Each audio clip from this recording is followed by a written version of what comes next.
कृष्ण कृष्ण कृष्ण हरे हरे हरे राम राम राम राम हरे हरे हरे हरे हरे हरे कृष्ण कृष्ण कृष्ण हरे कृष्ण हरे हरे हरे हरे हरे राम राम राम हरे हरे हरे कृष्ण कृष्ण कृष्ण हरे हरे हरे राम राम राम हरे हरे हरे कृष्ण कृष्ण कृष्ण हरे हरे हरे राम राम राम हरे हरे हरे कृष्ण कृष्ण कृष्ण हरे हरे हरे राम राम हरे हरे हरे कृष्ण कृष्ण कृष्ण हरे हरे हरे राम राम राम हरे हरे हरे कृष्ण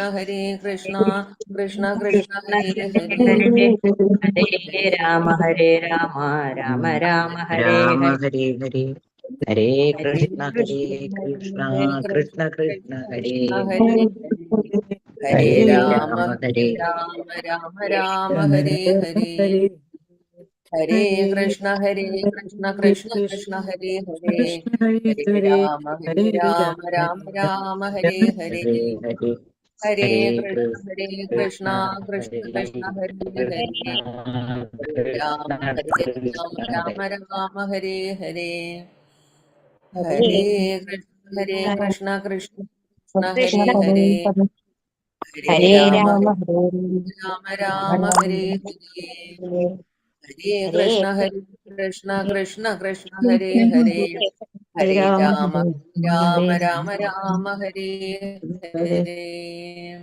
हरे कृष्ण कृष्ण ओम नमो कृष्ण कृष्ण भगवते हरे हरे वासुदेवाय। हरे ओम नमो भगवते हरे राम वासुदेवाय। राम राम हरे हरे ओम हरे कृष्ण हरे अज्ञानतिमिरान्धस्य ज्ञानाञ्जनशलाकया चक्षुरुन्मीलितं येन तस्मै श्रीगुरवे नमः।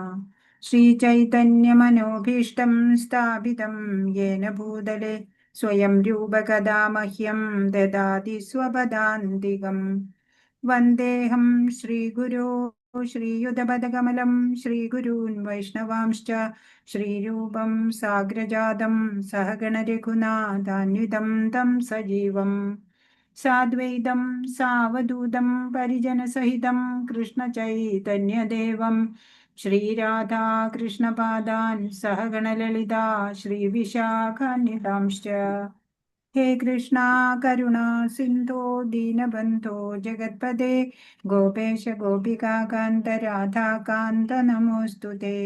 तप्तकाञ्चन गौराङ्गी श्रीराधे वृन्दावनेश्वरी वृषभानुसुते देवी प्रणमामि हरिप्रिये। जय श्रीकृष्णा चैतन्या प्रभु नित्यानन्द श्री अद्वैत गदाधर श्रीवासादि गौरभक्तवृन्दा। हरे कृष्ण कृष्ण कृष्ण हरे हरे हरे राम राम राम हरे। श्री श्री राधा गोविंद की जय, श्रील प्रभुपाद की जय, गुरु महाराज की जय। ഹരേ കൃഷ്ണ. എല്ലാവർക്കും പ്രണാമം. ഹരേ കൃഷ്ണ. എല്ലാവർക്കും പ്രണാമം. അപ്പൊ നമ്മള് ശ്രീ ശ്രീ രാധാ ഗോവിന്ദ് ടെമ്പിൾ ഇസ്കോൺ മാംഗ്ലൂരിൽ നിന്നുള്ള ലെവൽ 2 ക്ലാസ്സിലേക്ക് വന്നിരിക്കണു. എല്ലാവരും പഠിച്ചു പാസ്സായി വലിയ ക്ലാസ്സിലേക്ക് എത്തി. ഹരേ കൃഷ്ണ. ഹരേ കൃഷ്ണ ആ, ഹരേ എല്ലാവർക്കും പുതിയ ക്ലാസ്സിലേക്ക് സ്വാഗതം. ഹരേ കൃഷ്ണ. അപ്പോ നമ്മള് ഒരു ഓൾ അറൗണ്ട് മനസ്സിലായില്ലേ? 18 അധ്യായങ്ങളിലൂടെ ഭഗവാൻ എന്തൊക്കെയാ പറഞ്ഞിരിക്കണേന്ന് ചെറുതായിട്ടൊക്കെ ഒന്ന് മനസ്സിലാക്കിയവരാണ് നമ്മളിപ്പോ. ഇനിതാ നമ്മള് ഡീറ്റെയിൽ ആയിട്ട് എല്ലാ ഒറ്റ ശ്ലോകം വിടാതെ മുഴുവൻ ശ്ലോകങ്ങളും നമ്മള് പഠിക്കാൻ പോവാണ്. എന്ന് വെച്ചാ ആദ്യം അധ്യായത്തിൽ നമ്മൾ കാണുന്നത് ഉപദേശങ്ങളോ നിർദ്ദേശങ്ങളൊന്നും വരുന്നില്ല, നമുക്കറിയാം. അതിൽ വെറുതെ സൈന്യ നിരീക്ഷണം, ആ സൈന്യത്തിൽ എത്ര ആൾക്കാർ, ആരൊക്കെ, ഈ സൈന്യത്തിൽ ആരൊക്കെ, അങ്ങനെയൊക്കെയുള്ള കാര്യങ്ങളാണ് ഒന്നാം അധ്യായത്തിൽ. അർജുനന്റെ വിഷാദം അല്ലെ, അതാണ് നമ്മൾ ഒന്നാം അധ്യായത്തിൽ കാണുന്നത്. ആ അധ്യായം നമുക്ക് പെട്ടെന്ന് വേണമെങ്കിൽ എടുത്തിട്ട് പോവാം. പക്ഷെ 2-ാം അധ്യായം ഏറ്റവും പ്രധാനപ്പെട്ടത് മാത്രമല്ല ദീർഘമായതുമാണ്. 72 ശ്ലോകങ്ങൾ അടങ്ങുന്ന 2-ാം അധ്യായത്തിന് നമുക്ക് 2-3 ദിവസം വേണ്ടി വന്നേക്കാം. അങ്ങനെ നമ്മൾ നിങ്ങൾക്ക് മനസ്സിലാകുന്നില്ലെങ്കിൽ അതുപോലെ സ്ലോ പോണെങ്കിൽ സ്ലോ, അങ്ങനെ എങ്ങനെയാ വേണ്ടതെന്ന് നിങ്ങൾക്ക് സജസ്റ്റ് ചെയ്യാം. അതേപോലെ നമുക്ക് മാറ്റങ്ങൾ വരുത്തിക്കൊണ്ട് നമ്മൾ ക്ലാസ് എടുക്കുന്നതായിരിക്കും. ഹരേ കൃഷ്ണ. പോകാം നമുക്ക് 1-ാം അധ്യായത്തിലേക്ക്. ഹരേ കൃഷ്ണ.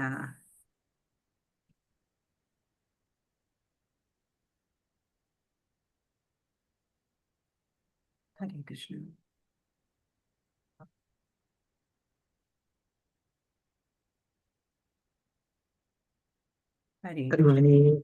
ഹരേ കൃഷ്ണ. അപ്പോ അർജുന വിഷാദ യോഗം എന്നുള്ള 1-ാം അധ്യായം. പ്രഭുപാദ് അതിനെ കുരുക്ഷേത്ര യുദ്ധക്കളത്തിലെ സൈന്യ നിരീക്ഷണം എന്നാണ് പേര് കൊടുക്കുന്നത്. ഹരേ കൃഷ്ണ. നമുക്കറിയാം, അന്താരാഷ്ട്ര കൃഷ്ണ അവബോധ സമിതി എന്ന് പറഞ്ഞ ISKCON, international society for Krishna consciousness, നമുക്കറിയാം അല്ലെ. ആ സ്ഥാപക ആചാര്യനായിട്ടുള്ള കൃഷ്ണ കൃപാമൂർത്തി ദിവ്യപൂജ്യ ശ്രീമദ് AC ഭക്തിവേദാന്ത സ്വാമി പ്രഭുപാദരുടെ വ്യാഖ്യാനത്തിന് അടിസ്ഥാനമാക്കിയത്. അതാണ് നമ്മളിവിടെ പഠിക്കാൻ പോകുന്നത്. നമ്മൾ 1-ാമത്തെ ലെവലിലും അത് തന്നെയാണ് പഠിച്ചത്. ഇവിടെ ശ്രീമദ് AC എന്ന് പറഞ്ഞ അഭയചരൺ എന്നാണ് പ്രഭുപാദിന്റെ മുമ്പത്തെ പേര്. ഹരേ കൃഷ്ണ. ഇപ്പൊ മംഗളാചരണം ഇപ്പൊ നമ്മൾ ചൊല്ലിയില്ലേ ഇപ്പോ ക്ലാസ് തുടങ്ങുന്നതിന് മുമ്പ്, അതാണ് ഇവിടെ കൊടുത്തിട്ടുള്ളത്. അത് നിങ്ങൾക്ക് നോക്കിയിട്ട് പഠിക്കാവുന്നതാണ്. ശ്രീല പ്രഭുപാദരുടെ അഭിപ്രായത്തിൽ ഗീത ഒരു അടിസ്ഥാന പ്രബോധന ഗ്രന്ഥമാണ് അല്ലെ. എല്ലാവരും പഠിച്ചിരിക്കേണ്ട ഒരു അടിസ്ഥാനമാണ്. അടിസ്ഥാനമായിട്ട് നമുക്ക് ബോധ്യപ്പെടുത്തി തരുന്നതാണ് ഭഗവാനെ കുറിച്ച് അല്ലെ ഭഗവത്ഗീത. അത് ഓരോ വ്യക്തിയും നിർബന്ധമായിട്ടും പഠിച്ചിരിക്കേണ്ടതാണ്. ഭഗവത്ഗീത വളരെ ശ്രദ്ധയോടെ പഠിക്കണം. അത് നമ്മുടെ ബാഹ്യ പ്രവർത്തനങ്ങളെ നിയന്ത്രിക്കാൻ സഹായിക്കും അല്ലെ. നമ്മുടെ കർമ്മങ്ങളെ ഒക്കെ നിയന്ത്രിക്കാൻ കർമ്മരഹസ്യം പറഞ്ഞു തരുന്നുണ്ട്, നിയന്ത്രിത ജീവിതം പറഞ്ഞു തരുന്നുണ്ട് അല്ലെ. നമ്മുടെ ലക്ഷ്യം, മനുഷ്യ ജീവിതത്തിന്റെ ലക്ഷ്യം മനസ്സിലാക്കി തരുന്നുണ്ട്. അപ്പോൾ നമ്മൾ എന്തായാലും ഓരോ വ്യക്തിയും ഭഗവത്ഗീത അറിഞ്ഞിരിക്കണം. ഒരാൾ തത്വചിന്തയുടെ ഒഴുക്ക് മനസ്സിലാക്കണം, ഒറ്റയ്ക്കല്ല. അപ്പൊ എന്തിനാണ് നമ്മൾ ഇവിടെ വന്നത്? നമ്മളുടെ ജീവിതത്തിന്റെ മൂല്യം അറിയണം, അതുപോലെ നമ്മളുടെ ലക്ഷ്യം എന്താണെന്ന് അറിയണം, നമ്മൾ ആരാണ്, നമ്മുടെ സ്ഥാനം എന്താണെന്ന് അറിയണം, ഭഗവാൻ ആരാണ്, എല്ലാം നമ്മൾ മനസ്സിലാക്കണം. ഭഗവാൻ കൃഷ്ണന്റെ കാരുണ്യം. ശങ്കരാചാര്യർ ഗീതയെ അമൃതത്തിന്റെ നദിയായിട്ടാണ് വിശേഷിപ്പിച്ചിരിക്കുന്നത്. നമ്മൾ കണ്ടു അല്ലെ ഗീതാ മഹാത്മ്യത്തിലെ ശങ്കരാചാര്യരുടെ വരികള്. മഹാഭാരത ചരിത്രം പറയുന്നുണ്ട്. അടുത്ത സ്ലൈഡില് അർജുനൻ യുദ്ധം ചെയ്യാൻ നിഷേധിക്കുന്നതാണ് നമ്മൾ ഇവിടെ കാണുന്നത്. ജീവാത്മാവിനോടുള്ള അനുകമ്പയാൽ ഭഗവാൻ കൃഷ്ണൻ ഗീത ഉപദേശിക്കുന്നു. അപ്പൊ ബദ്ധാത്മാക്കളായിട്ടുള്ള നമ്മളൊക്കെ ഈ ഭൗതികതയിൽ കുടുങ്ങിക്കിടക്കുകയാണ് അല്ലെ. അപ്പോ നമ്മളോടുള്ള അനുകമ്പ കൊണ്ടാണ് ഭഗവാൻ ഈ ഗീത ഉപദേശിച്ചു തരുന്നത്. പല പല മാർഗങ്ങളിലൂടെ നമ്മൾക്ക് ഈ ഭവസാഗരത്തിൽ നിന്ന് മുക്തി ലഭിക്കട്ടെ, അതിനായിട്ടുള്ള മാർഗങ്ങളാണ് ഭഗവാൻ ഇതിലൂടെ പറഞ്ഞു തരുന്നത്. നമ്മള് ഭഗവത് ധാമത്തിലേക്ക് പോകണം എന്ന് ആഗ്രഹിക്കുന്നവരാണ്. പക്ഷെ അതിൽ കൂടുതൽ ഭഗവാൻ നമ്മളെല്ലാം സ്വധാമത്തിലേക്ക് തിരികെ കൊണ്ടുവരാൻ ആഗ്രഹിക്കുകയാണ് ചെയ്യുന്നത്. ഒരു വത്സല പിതാവിന്റെ പോലെ നമ്മളോടൊക്കെയുള്ള ആ അനുകമ്പ കാരുണ്യത്താലെയാണ് ഭഗവാൻ ഇതെല്ലാം, ഈ അറിവുകളെല്ലാം നമുക്ക് പറഞ്ഞു തരുന്നത്. അതീവ രഹസ്യമായ അറിവുകളാണ് എന്ന് നമ്മൾ പറഞ്ഞു അല്ലേ, മനസ്സിലാക്കി നമ്മള്. ഇപ്പൊ ഇവിടെ ഈ കുരു വംശത്തിനെ പറ്റിയിട്ടാണ് പറയണത്. നമുക്കൊക്കെ അറിയണതാണ് മഹാഭാരതത്തിന്റെ കഥയും അല്ലെ, അവരുടെ ഫാമിലി ട്രീ എന്നൊക്കെ പറയാം. അതുപോലെ അപ്പോ ശന്തനു മഹാരാജാവ് ആദ്യം ഗംഗാദേവി വിവാഹം കഴിക്കുന്നുണ്ട്. അപ്പൊ അവിടെ ദേവവ്രതൻ എന്നൊരു മകൻ ഉണ്ടാവുന്നുണ്ട് അല്ലെ. 8 മക്കള് ഉണ്ടാവും, അതിൽ 7 പേരെയും ഗംഗയിലേക്ക് ഒഴുക്കും അല്ലെ, അങ്ങനെ എന്തോ ആണ് കഥ. അപ്പൊ ഭീഷ്മൻ എന്ന് പിന്നീട് വരണ പേരാണ്, ദേവവ്രതൻ എന്നായിരുന്നു അന്നിട്ട പേര്. അങ്ങനെ ഈ ശന്തനു ഗംഗ തിരിച്ചുപോയി അല്ലെ, ഈ മകനെ കൊടുത്തിട്ട് ശന്തനു മഹാരാജാവിന് കൊടുത്തിട്ട് തിരിച്ചുപോയി. അങ്ങനെ ഈ ശന്തനു മഹാരാജാവ് സത്യവതിയെ വിവാഹം കഴിക്കുന്നുണ്ട്. അപ്പോ ഈ സത്യവതിക്ക് പരാശര മുനിയില് മുമ്പ് വ്യാസൻ എന്ന മകൻ ഉണ്ടാവുന്നുണ്ട്. ഉണ്ടാവുന്നുണ്ട്. കൃഷ്ണദ്വൈപായനൻ എന്നാണ് പേര് മുമ്പത്തെ. പിന്നെ വേദങ്ങളെ വ്യസിച്ചത് കൊണ്ടാണ് വ്യാസദേവൻ എന്ന് പേര് വരുന്നത്. പിന്നീട് ഈ സത്യവതിയെ വിവാഹം കഴിച്ചതിന് ശേഷം ശന്തനു മഹാരാജാവിന് ചിത്രാംഗതൻ, വിചിത്രവീര്യൻ എന്ന 2 മക്കൾ ഉണ്ടാവുകയാണ്. അങ്ങനെ ചിത്രാംഗതനും വിചിത്രവീര്യനും അതില് 2 പേരും അങ്ങനെ എന്താ പറയാ അപമൃത്യു പോലെ, അല്ലെങ്കിൽ ഒരാൾക്ക് വിചിത്രവീര്യന് അസുഖം ബാധിച്ച് പെട്ടെന്ന് മരിക്കുന്നുണ്ട് അല്ലെ, കുറെ കാലം ജീവിച്ചില്ല. അപ്പൊ അവര് അംബിക, അംബാലിക എന്നുള്ള 2 പേര്. അംബികയാണ് ചിത്രാംഗതൻ വിവാഹം കഴിച്ചത്, അംബാലികയാണ് വിചിത്രവീര്യൻ കല്യാണം കഴിച്ചത്. പക്ഷേ അവർക്ക് മക്കൾ ഉണ്ടായില്ല. അപ്പോൾ അതിനു മുമ്പേ തന്നെ അവര് മരിക്കുന്നുണ്ട്. അവർക്ക് പിന്നെന്താ ഉണ്ടായേ? അപ്പോ ഈ സത്യവതി മാതാവ് പറഞ്ഞു ഈ രാജ്യത്തിന് പിന്നെ അവകാശികളില്ലാതെ വരും. അപ്പോ അങ്ങനെ പണ്ട് വൈദിക കാലഘട്ടത്തിൽ അങ്ങനെ ഒരു രീതി ഉണ്ടായിരുന്നു. അപ്പൊ ഈ വ്യാസദേവരെ വിളിച്ചിട്ട്, പണ്ട് ആദ്യത്തെ മകനാണ്, പക്ഷെ അദ്ദേഹം ഋഷിവര്യനാണ്.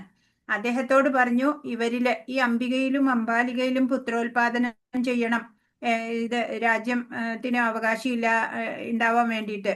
അങ്ങനെ ഉണ്ടായതാണ്, അംബികയില് ഉണ്ടായതാണ് ധൃതരാഷ്ട്രര്. അംബാലികയിലോ പാണ്ഡു ഉണ്ടായി. അതോടൊപ്പം ദാസിയിലും ഒരു പുത്രൻ ഉണ്ടാവുന്നുണ്ട്, അതാണ് വിതുരര്. ആ വിതുരൻ വലിയ സാത്വികനായിട്ട് വളർന്നു അല്ലെ. ധൃതരാഷ്ട്രരെ നമുക്കറിയാം, പാണ്ഡുവിനെ നമ്മൾക്കറിയാം അല്ലെ. പിന്നെ പാണ്ഡു 2 വിവാഹം, കുന്തി വിവാഹം കഴിക്കുന്നുണ്ട്. ധൃതരാഷ്ട്രനാണെങ്കിലോ ഗാന്ധാരിയെ വിവാഹം കഴിക്കുന്നുണ്ട്. ഗാന്ധാരിയുടെ ബ്രദറാണ് ശകുനി, സഹോദരനാണ്. പിന്നെ കുന്തിക്ക് ആദ്യം ഒരു മകനുണ്ട് അല്ലെ, കന്യകയായിട്ട് ഇരിക്കുമ്പോഴന്നെ അപ്പോഴൊരു മകനുള്ളതാണ് കർണൻ. പിന്നീട് 5 പേര് നമുക്കറിയാം, യുധിഷ്ഠിരൻ, ഭീമൻ, അർജുനൻ, നകുലൻ, സഹദേവൻ. പിന്നെ ദ്രൗപദിയെ 5 പേര് വിവാഹം കഴിക്കുന്നുണ്ട്. അർജുനന്റെ ഭാര്യയാണ് സുഭദ്ര. ആരാണ് സുഭദ്ര? ശ്രീകൃഷ്ണന്റെ സഹോദരിയാണ് അല്ലെ. ശ്രീകൃഷ്ണനും ബലരാമനും സഹോദരരാണ്. പിന്നെ സുഭദ്രയുടെയും അർജുനന്റെയും മകൻ അഭിമന്യുവാണ്. അഭിമന്യു ഉത്തരയെ വിവാഹം കഴിക്കുന്നു. അവരുടെ അഭിമന്യുവിന്റെ ഉത്തരയുടെ മകനാണ് പരീക്ഷിത്തിന്റെ മകനാണ് ജനമേജയൻ. അങ്ങനെയാണ് ഇവിടുത്തെ ട്രീ. ഇവിടെ നോക്കുകയാണെങ്കിൽ ഗാന്ധാരിയുടെ 101 മക്കളുണ്ട് അല്ലെ. ഇപ്പൊ ദുര്യോധനൻ, ദുശ്ശല എന്നൊരു പെൺകുട്ടി, ദുശാസനൻ, പിന്നെ 98 ആൺമക്കളും ഉണ്ടായിട്ടുണ്ട്. അങ്ങനെയാണ് ആ ഫാമിലി ട്രീ നിൽക്കുന്നത്. ഹരേ കൃഷ്ണ.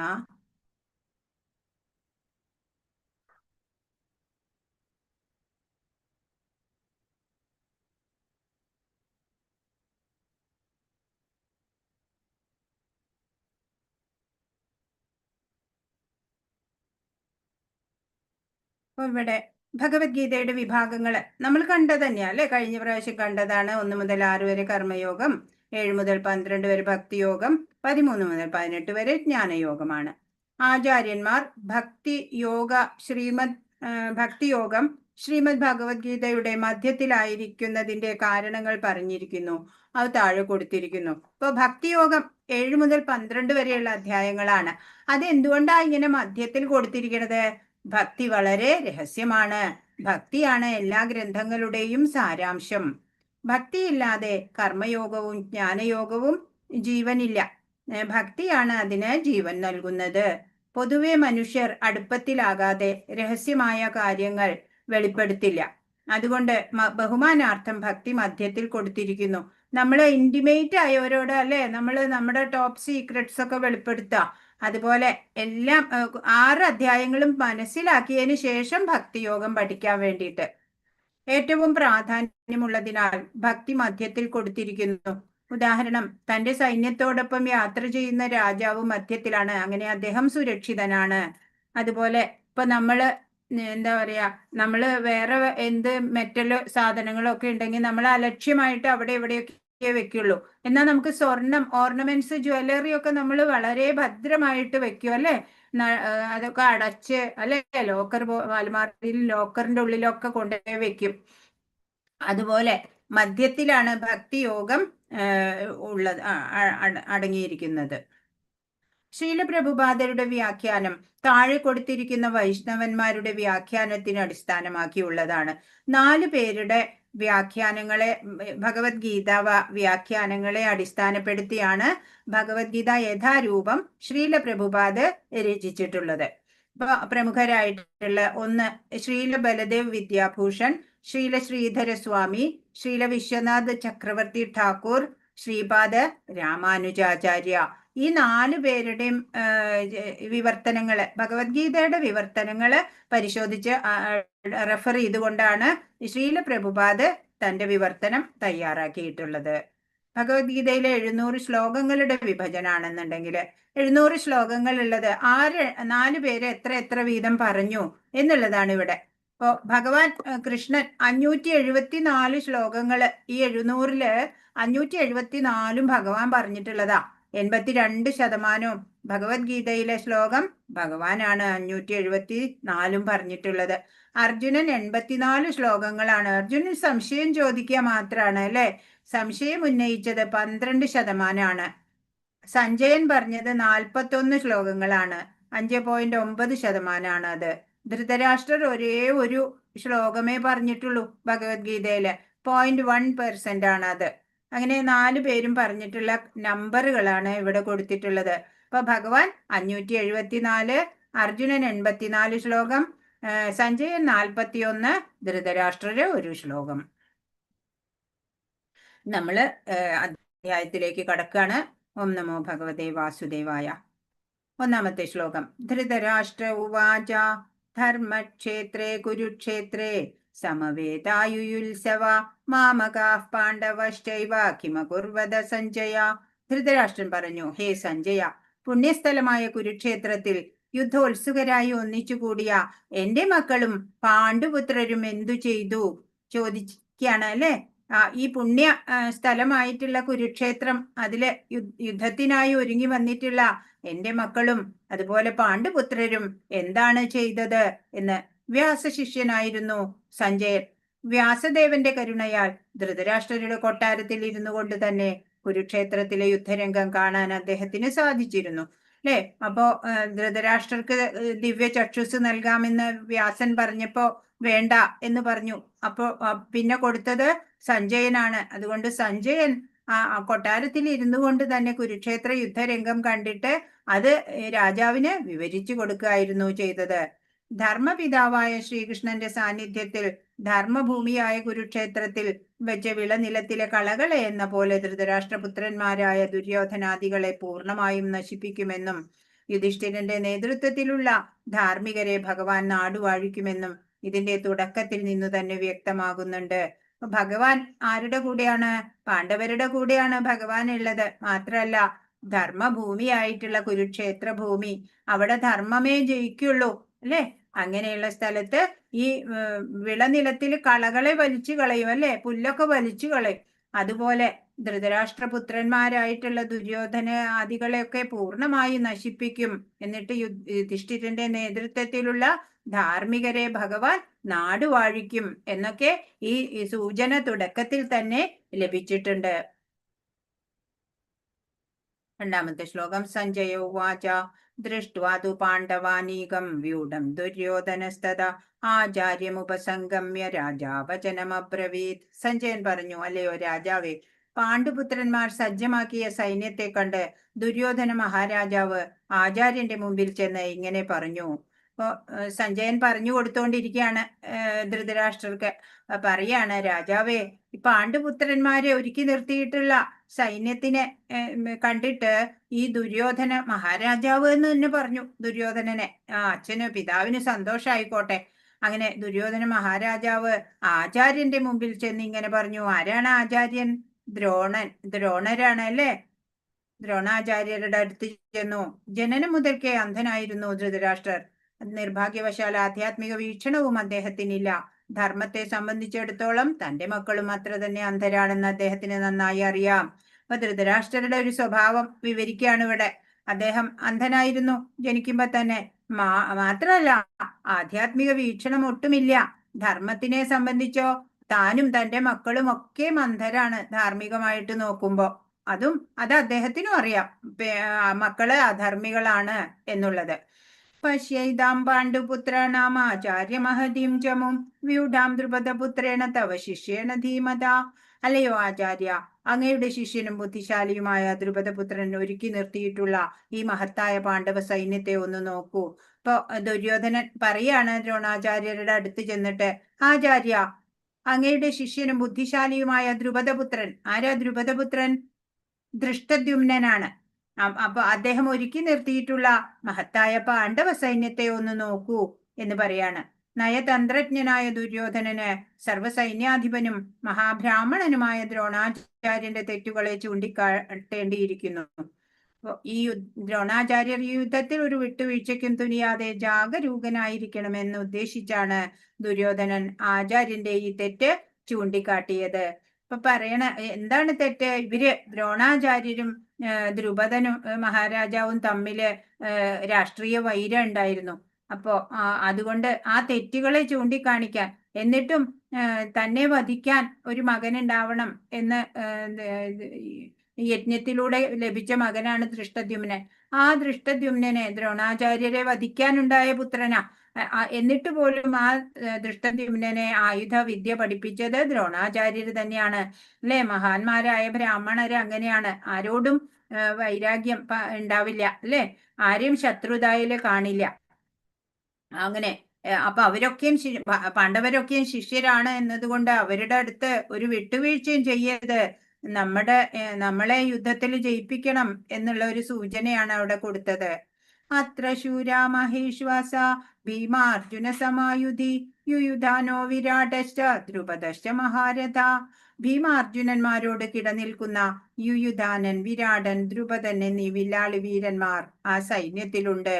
പറയാണ് ആചാര്യനോട്, ഭീമനും അർജുനനും പിന്നെ പറയണ്ട, അല്ലെ? മഹാരഥന്മാർ തന്നെയാണ്. മാത്രല്ല അവരോട് കിടപിടിക്കാൻ പറ്റുന്ന യുയുധാനൻ, വിരാടൻ, ദ്രുപദൻ എന്നീ വില്ലാളി വീരന്മാരും പാണ്ഡവ സൈന്യത്തിലുണ്ട് ആചാര്യ എന്ന് പറയാണ്. 5. ധൃഷ്ടകേതുശ്ചേകിതാന കാശിരാജശ്ച വീര്യവാൻ പുരുജിത് കുന്തിഭോജശ്ച ശൈബ്യശ്ച നരപുംഗവ. ദൃഷ്ടകേതു, ചേകിതാനൻ, കാശിരാജാവ്, പുരുജിത്, കുന്തിഭോജൻ, ശൈബ്യൻ എന്നീ വീരന്മാരായ യോദ്ധാക്കളും അവിടെ സന്നിഹിതരായിട്ടുണ്ട്. എല്ലാ വലിയ കേമന്മാരായിട്ടുള്ള രാജാക്കന്മാരുടെ ഒക്കെ പേരുകള് എടുത്തു പറയാണ്. ദൃഷ്ടകേതു, ചേകിതാനൻ, കാശിരാജാവ്, പുരുജിത്ത്, കുന്തിഭോജൻ, ശൈബ്യൻ അങ്ങനെയുള്ള വീരയോദ്ധാക്കളും അവിടെ ഉണ്ട്. യുധാമന്യുശ്ച വിക്രാന്ത ഉത്തമൗജാശ്ച വീര്യവാൻ സൗഭദ്രോ ദ്രൗപദേയാശ്ച സർവയേവ മഹാരഥ. കൂടാതെ പരാക്രമിയായ യുധാമന്യു, ബലവാനായ ഉത്തമൗജസ്, സുഭദ്രാപുത്രൻ, ദ്രൗപദിയുടെ മക്കൾ എന്നിവരും യുദ്ധത്തിനൊരുങ്ങി നിൽക്കുകയാണ്. ഇവരെല്ലാവരും മഹാരഥന്മാർ തന്നെ. പറയാണ്, പരാക്രമിയായിട്ടുള്ള യുധാമന്യുണ്ട്, ബലവാനായ ഉത്തമൗജസ് ഉണ്ട്, സുഭദ്രാപുത്രൻ. ആരാ സുഭദ്രാപുത്രൻ? അഭിമന്യു. പിന്നെ ദ്രൗപദിയുടെ മക്കളുണ്ട്. എല്ലാവരും ദാ റെഡി ആയിട്ട് യുദ്ധത്തിന് നിൽക്കാണ്. മഹാരഥന്മാരാണ് ഇവരൊക്കെ. അസ്മാകം തു വിശിഷ്ടായേ താനിബോധ ദ്വിജോത്തമ നായക മമ സൈന്യസ്യ സ്വപ്നാർത്ഥം താൻ ബ്രവീമിതേ. ബ്രാഹ്മണോത്തമ, എന്റെ സൈന്യത്തെ നയിക്കുന്നതിന് യോഗ്യതയുള്ള പടനായകന്മാരെ പറ്റി ഞാൻ പറഞ്ഞു തരാം. പാണ്ഡവ സൈന്യത്തിനെ വിവരിച്ചു. എന്നിട്ട് പറയാണ്, ഇതാ ഇപ്പൊ ഇനി നമ്മുടെ സൈന്യത്തെ പറ്റിയിട്ട്, പടനായകന്മാരെ പറ്റിയിട്ട് ഞാൻ പറഞ്ഞു തരാം എന്ന്. ബ്രാഹ്മണനാണ് അല്ലെ ദ്രോണാചാര്യർ.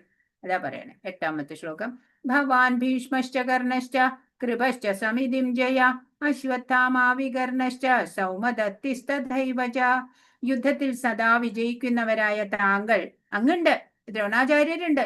അപ്പോ സദാ വിജയിക്കുന്ന താങ്കൾ, ഭീഷ്മർ, കർണൻ, കൃപൻ, അശ്വത്ഥാമാവ്, വികർണൻ, സോമദത്തന്റെ പുത്രനായ ഭൂരിശ്രവസ് എന്നിവരുമുണ്ട്.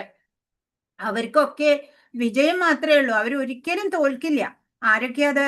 ദ്രോണര്, താങ്കൾ എന്ന് പറഞ്ഞ ദ്രോണര്, ഭീഷ്മർ, കർണൻ, കൃപൻ, അശ്വത്ഥാമാവ്, വികർണൻ, സോമദത്തന്റെ പുത്രൻ ഭൂരിശ്രവസ്.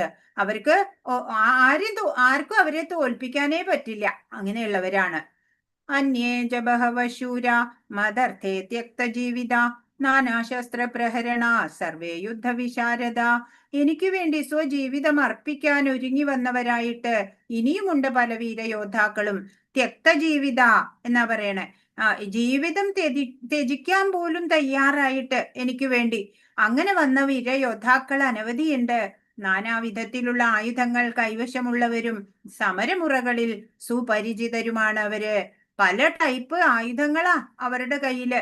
മാത്രല്ല സമരമുറകളോ പല തരത്തിലുള്ള മിടുക്കുള്ള ആൾക്കാരാണ് എന്റെ കൂടെ യുദ്ധത്തിന് വന്നിട്ടുള്ളത്. മറ്റൊരു വിധത്തിൽ പറയുകയാണെങ്കിൽ പാപിയായ ദുര്യോധനന്റെ പക്ഷത്ത് ചേർന്നത് കൊണ്ട് തന്നെ കുരുക്ഷേത്ര യുദ്ധത്തിൽ അവർ കൊല്ലപ്പെടുമെന്ന് തീർച്ചയായി കഴിഞ്ഞു. അപ്പൊ അധർമ്മികളുടെ കൂടെ കൂടിയാല് വിജയം ഉണ്ടാവില്ല അല്ലെ. അപ്പൊ കൗരവപക്ഷത്ത് അതായത് ദുര്യോധനന്റെ കൂട്ടുചേർന്ന് സൈന്യത്തില് കൂടെ വന്നവര് ഒക്കെയും കൊല്ലപ്പെടും എന്നുള്ളത് തന്നെ വേണം തീർച്ചയാക്കാൻ. എങ്കിലും ഈ സുഹൃത്തുക്കളുടെ ഏകോപിച്ച ബലം തനിക്ക് വിജയം നേടിത്തരുമെന്ന് ദുര്യോധനൻ വിശ്വസിക്കുന്നു. പക്ഷെ ദുര്യോധനൻ അറിയില്ല അല്ലെ ഭഗവാൻ അപ്പുറത്തുണ്ട് എന്നൊന്നും. വെറും ഒരു സാധാരണക്കാരനായിട്ടേ കണക്കാക്കിയിട്ടുള്ളൂ. അപ്പോ ദുര്യോധനൻ ഇപ്പോഴും വിചാരിക്കണത് ഈ സുഹൃത്തുക്കളുടെയൊക്കെ ഏകോപിച്ച ബലം ഉണ്ടല്ലോ അത് എനിക്ക് എന്തായാലും വിജയം നേടിത്തരും എന്ന് തന്നെയാണ് ഇപ്പോഴും ദുര്യോധനൻ വിശ്വസിക്കുന്നത്. അപര്യാപ്തം തദസ്മാകം ബലം ഭീഷ്മാഭിരക്ഷിതം പര്യാപ്തം ത്വിതമേതേഷാം ബലം ഭീമാഭിരക്ഷിതം. അളവറ്റതാണ് നമ്മുടെ സൈന്യബലം. പിതാമഹനായ ഭീഷ്മരാൽ സുരക്ഷിതവുമാണത്. എന്നാൽ ഭീമൻ രക്ഷിച്ചു പോരുന്ന പാണ്ഡവ സൈന്യമാകട്ടെ വളരെ പരിമിതവും. പറയാണ് സ്വയം മേനി നടിക്കുക എന്ന് പറയില്ലേ, അതുപോലെ പറയാണ് ദുര്യോധനൻ. അളവറ്റ സൈന്യബലമുണ്ട് നമുക്ക്. മാത്രല്ല പിതാമഹനായ ഭീഷ്മരാലെ ആ സൈന്യം ഉണ്ടല്ലോ സുരക്ഷിതമാണ്. എന്നാൽ അവിടെ നോക്കൂ, ഭീമൻ രക്ഷിച്ചു പോരുന്ന ആ പാണ്ഡവ സൈന്യം ഉണ്ടല്ലോ വളരെ പരിമിതം, മോശം, വളരെ കുറച്ചേ ഉള്ളൂ എന്ന് പറയാണ്. ദുര്യോധനന് എന്നും ഭീമനോട് അസൂയ ഉണ്ടായിരുന്നു. കാരണം താൻ കൊല്ലപ്പെടുകയാണെങ്കിൽ അത് ഭീമന്റെ കൈകൊണ്ടായിരിക്കുമെന്ന് അദ്ദേഹത്തിന് അറിയാവുന്നത് കൊണ്ട് തന്നെ. അപ്പോ എന്തിനാ ഈ അസൂയ? ദുര്യോധനന് എന്നും ഭീമനോട് അസൂയ ഉണ്ട് എന്ന് പറയണത്. ദുര്യോധനൻ കൊല്ലപ്പെടുകയാണെങ്കിൽ അത് ഭീമന്റെ കൈകൊണ്ടായിരിക്കും എന്ന് ഉറപ്പുണ്ട്. അത് മുമ്പേ തന്നെ അറിയാമായിരുന്നു. അതുകൊണ്ടാ ഭീമനോട് എന്നും അസൂയയാണ് ദുര്യോധനനുള്ളത്. 11 ആയനേഷു ച സർവേഷു യഥാ ഭാഗമവസ്ഥിത ഭീഷ്മമേവാഭിരക്ഷന്തു ഭവന്തഃ സർവ ഏവ ഹി. സൈന്യവ്യൂഹത്തിൽ മർമ്മസ്ഥാനങ്ങളിൽ ഉറച്ചു നിന്നുകൊണ്ട് നിങ്ങൾ ഓരോരുത്തരും ഭീഷ്മ പിതാമഹന് പരിപൂർണ പിന്തുണ നൽകണം. അപ്പൊ പറയാണ് ഭീഷ്മ പിതാമഹനെ ഒന്ന് പുകഴ്ത്തിവിടാം എന്ന് ദുര്യോധനൻ കരുതി. പറയാണ് സൈന്യവ്യൂഹത്തില് മർമ്മസ്ഥാനങ്ങളില് അതായത് സ്ട്രാറ്റജിക് ലൊക്കേഷൻസില് ഉറച്ചു നിന്നുകൊണ്ട് നിങ്ങള് ഓരോരുത്തരും ഭീഷ്മ പിതാമഹന് പരിപൂർണ പിന്തുണ നൽകണം എന്ന് എല്ലാവരോടുമായിട്ട് ദുര്യോധനൻ പറയാണ്.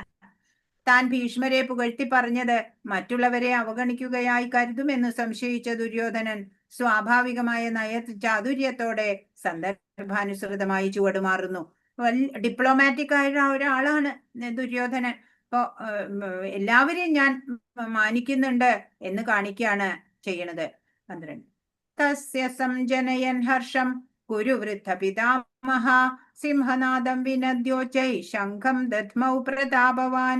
അങ്ങനെ സഞ്ജനയൻ ഹർഷം, ആ എന്താ പറയാ, പൗത്രന് സന്തോഷത്തെ ജനിപ്പിക്കുമാറ് സിംഹനാദം വിനദ്യോച്ചൈ ശംഖം ദധ്മൗ പ്രതാപവാൻ. എന്താ ചെയ്തത്? ആ സിംഹനാദം ഉണ്ടാക്കിക്കൊണ്ട് ആ ശംഖെടുത്ത് ഊതി അല്ലെ. അപ്പോൾ പരാക്രമിയും കുരുപിതാമഹനുമായ ഭീഷ്മർ ദുര്യോധനന് ആഹ്ലാദം ജനിപ്പിക്കുമാറ് സിംഹഗർജനം പോലെയുള്ള ശബ്ദമുണ്ടാക്കിക്കൊണ്ട് തന്റെ ശംഖുമെടുത്ത് ഊതി. ഇപ്പോ ഇത്രയൊക്കെ കേട്ടപ്പോഴത്തേക്ക് ആ പിതാമഹൻ എന്താ ചെയ്യണേ? സിംഹ ഗർജനം പോലെ ശബ്ദം ഉണ്ടാക്കി സ്റ്റാർട്ട് ചെയ്യാണ് യുദ്ധം. അങ്ങനെ ശബ്ദമുണ്ടാക്കിക്കൊണ്ട് ശംഖൂതാൻ ഊതി. ഭഗവാൻ കൃഷ്ണൻ മറുവശത്താകയാൽ ഈ യുദ്ധത്തിൽ വിജയം പ്രതീക്ഷിക്കാൻ വയ്യെന്ന് വിഷാദഗ്രസ്തനായ ദുര്യോധനന് ശംഖിന്റെ പ്രതീകത്തിലൂടെ ഭീഷ്മർ പരോക്ഷമായി മുന്നറിയിപ്പ് നൽകുന്നുണ്ട്. ഭീഷ്മ പിതാമഹൻ ജ്ഞാനിയാണ്. അദ്ദേഹത്തിന് അറിയാം ഭഗവാനുള്ളിടത്തേ വിജയം ഉണ്ടാവുള്ളൂ എന്നറിയാം. അതുകൊണ്ട് എന്നാലും ഇപ്പോ അദ്ദേഹത്തിന്റെ ചുമതല എന്താ? ദുര്യോധന പക്ഷത്തിനു വേണ്ടി യുദ്ധം ചെയ്യുക. അതാണ് ഇപ്പൊ അദ്ദേഹത്തിന്റെ ഡ്യൂട്ടി. അത് ചെയ്യണു, അത്രേ ഉള്ളൂ. 13 തദശംഖാഷ്ടഭേര്യശ്ച പണവാനഗോമുഖ സഹസൈവാഭ്യഹന്യന്ത സശബ്ദസ്തു മുലോഭവത്. അതിനെ തുടർന്ന് അപ്പോ ഈ പിതാമഹന്റെ ശംഖ് വിളി അതിനോട് തുടർന്ന് ശംഖ്, ചെണ്ട, മദ്ദളം, കാഹളം എന്നിവയുടെ ശബ്ദം എമ്പാടും ഉയർന്നു. യുദ്ധരംഗത്ത് കോലാഹലമായി. സ്റ്റാർട്ട് ചെയ്തു അല്ലെ പിതാമഹൻ. അതിനുശേഷം പിന്നെ ചെണ്ട, ശംഖ്, മദ്ദളം, കാഹളം അങ്ങനെ കോലാഹലായി അവിടെ. തദശ്വേതൈർഹയൈർയുക്തേ മഹതി സ്യന്ദനെ സ്ഥിതൗ മാധവ പാണ്ഡവശ്ചൈവ ദിവ്യൗ ശംഖൗ പ്രദദ്മതു. മറുവശത്ത് കൃഷ്ണാർജുനന്മാർ വെള്ള കുതിരകളെ പൂട്ടിയ വൻ തേരിൽ നിന്നുകൊണ്ട് തങ്ങളുടെ ദിവ്യ ശംഖങ്ങൾ മുഴക്കി. അപ്പൊ ഒരു കൂട്ടര് യുദ്ധം പ്രഖ്യാപിച്ചു കഴിഞ്ഞാൽ പിന്നെ ഇവർക്ക് വെറുതെ നിൽക്കണ്ട അല്ലെ, ഇവരും ശംഖെടുത്ത് ഊതാൻ തുടങ്ങി. കൃഷ്ണാർജുനന്മാര് അവരെവിടെയാ? വെള്ള കുതിരകളെ പൂട്ടിയ വലിയ തേരിലാണ് നിന്നുകൊണ്ട് അവരുടെ ദിവ്യ ശംഖങ്ങളാണ് അത് മുഴക്കി. ജയസ്തു പാണ്ഡുപുത്രാണാം യേഷാം പക്ഷേ ജനാർദ്ദന.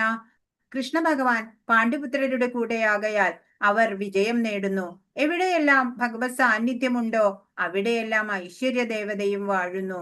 ഭാഗ്യദേവത ഒരിക്കലും പ്രിയതമനെ പിരിയാറില്ല. അപ്പോ ജയസ്തു പാണ്ഡുപുത്രാണാം യേഷാം പക്ഷേ ജനാർദ്ദന. ഭഗവാൻ എവിടെയുള്ളത്? പാണ്ഡവരുടെ സൈന്യത്തില്. അതുകൊണ്ട് ജയം ആർക്കായിരിക്കും? പാണ്ഡവർക്ക് തന്നെയാണ്. അപ്പൊ എവിടെ ഭഗവത് സാന്നിധ്യം ഉണ്ടോ അവിടെയൊക്കെ ലക്ഷ്മി ദേവിയും ഉണ്ടാവും. ഭാഗ്യദേവത ഒരിക്കലും ആ പ്രിയതമനെ വേർപെട്ട് പോവാറില്ല അല്ലെ. മാധവൻ എന്ന് പറഞ്ഞാൽ ലക്ഷ്മീപതിയാണ്. പാണ്ഡവരുടെ വിജയ ചിഹ്നങ്ങൾ കൃഷ്ണന്റെ വ്യക്തിപരമായ സാന്നിധ്യം ഉറപ്പുവരുത്തുന്നു. പരമദിവ്യോത്തമ പുരുഷനാണ് തേരാളി. ജയസ്തു പാണ്ഡുപുത്രാണാം യേഷാം പക്ഷേ ജനാർദ്ദന. ഋഷികേശനായി കൃഷ്ണൻ ഒരു ശുദ്ധ ഭക്തന്റെ ഇന്ദ്രിയങ്ങളെ നേരിട്ട് നിയന്ത്രിക്കുന്നു. ഋഷികേശൻ എന്ന് പറഞ്ഞാൽ ഇന്ദ്രിയങ്ങളെ നിയന്ത്രിക്കുന്നവൻ. അപ്പൊ ഇവിടെ ആ ഭഗവാൻ നേരിട്ട് ഋഷികേശനായിട്ട് ആ ഒരു ശുദ്ധ ഭക്തന്റെ ഇന്ദ്രിയങ്ങളെ നിയന്ത്രിക്കുകയാണ്. അപ്പോ ഭഗവാന്റെ വ്യക്തിപരമായ സാന്നിധ്യം വിജയം ഉറപ്പു തരുന്നു. പിന്നെ ഭാഗ്യദേവതയുണ്ട് അല്ലെ. എവിടെയാണോ ഭഗവാന്റെ സാന്നിധ്യം അവിടെ ഐശ്വര്യ ദേവതയും ഉണ്ടാവും. ഇപ്പോ കുരുക്ഷേത്രം ഒരു പുണ്യസ്ഥലമാണ് അല്ലെ. യുദ്ധത്തിൽ ഈ വിശുദ്ധ സ്ഥലത്തിന്റെ പ്രഭാവം വളരെയധികം പ്രധാനം തന്നെയാണ്. ഇനി 4-മത്തെയോ അർജുനന്റെ കൊടിക്കൂറമേലുള്ള ഹനുമത് രൂപം. ഹനുമാൻ രാമരാവണ യുദ്ധത്തിൽ സഹായിച്ചു. രാമൻ വിജയിയായി അല്ലെ. അപ്പൊ ഈ വിജയത്തിന്റെ ലക്ഷണങ്ങളാണ് ഇതൊക്കെ പറയണത്. വിഷ്ണുവിന്റെ ചിഹ്നം ശംഖ് വിഷ്ണുവിന്റെ ചിഹ്നമാണ്. ഇത് പരോക്ഷമായി സൂചിപ്പിക്കുന്നത് ഭീഷ്മരുടെയും പാണ്ഡവരുടെയും ശംഖുകളാണ്. ദിവ്യ ശംഖങ്ങൾ കൃഷ്ണ അർജുനന്മാരുടെ ശംഖുകള് ദിവ്യങ്ങളാണ്. ദുര്യോധനനെ സമാധാനിപ്പിക്കാൻ ഭീഷ്മര് ശംഖൂതി അല്ലെ. അർജുനന് നൽകിയ അഗ്നിദേവന്റെ രഥം അതൊരു ഘടകമാണ് വിജയത്തിന്റെ. പിന്നെ ഹൃദയം പിളർന്നു എന്നാ പറയണേ. പാണ്ഡവ സൈന്യം ശംഖൂതിയപ്പോൾ കൗരവന്മാരുടെ ഹൃദയം പിളർന്നു. ദുര്യോധന പക്ഷത്തുള്ള ഭീഷ്മാദികൾ ശംഖൂതിയപ്പോൾ പാണ്ഡവരുടെ ഹൃദയം പിളർന്നതായി പറയുന്നില്ല. ഇപ്പോ കൃഷ്ണ ഭഗവാനിൽ പാണ്ഡവർക്കുള്ള വിശ്വാസത്തെയാണ് അത് സൂചിപ്പിക്കുന്നത്. ഇപ്പോ ഇനി നമ്മൾ കാണാൻ പോകുന്ന ശ്ലോകാണ് അവരുടെ ഹൃദയം പിളർന്നു എന്നുള്ളത്. പാഞ്ചജന്യം ഋഷികേശോ ദേവദത്തം ധനഞ്ജയ പൗണ്ഡ്രം ദധ്മൗ മഹാശംഖം ഭീമകർമാ വൃഗോദര. അവിടെ ശംഖു വിളിച്ചു.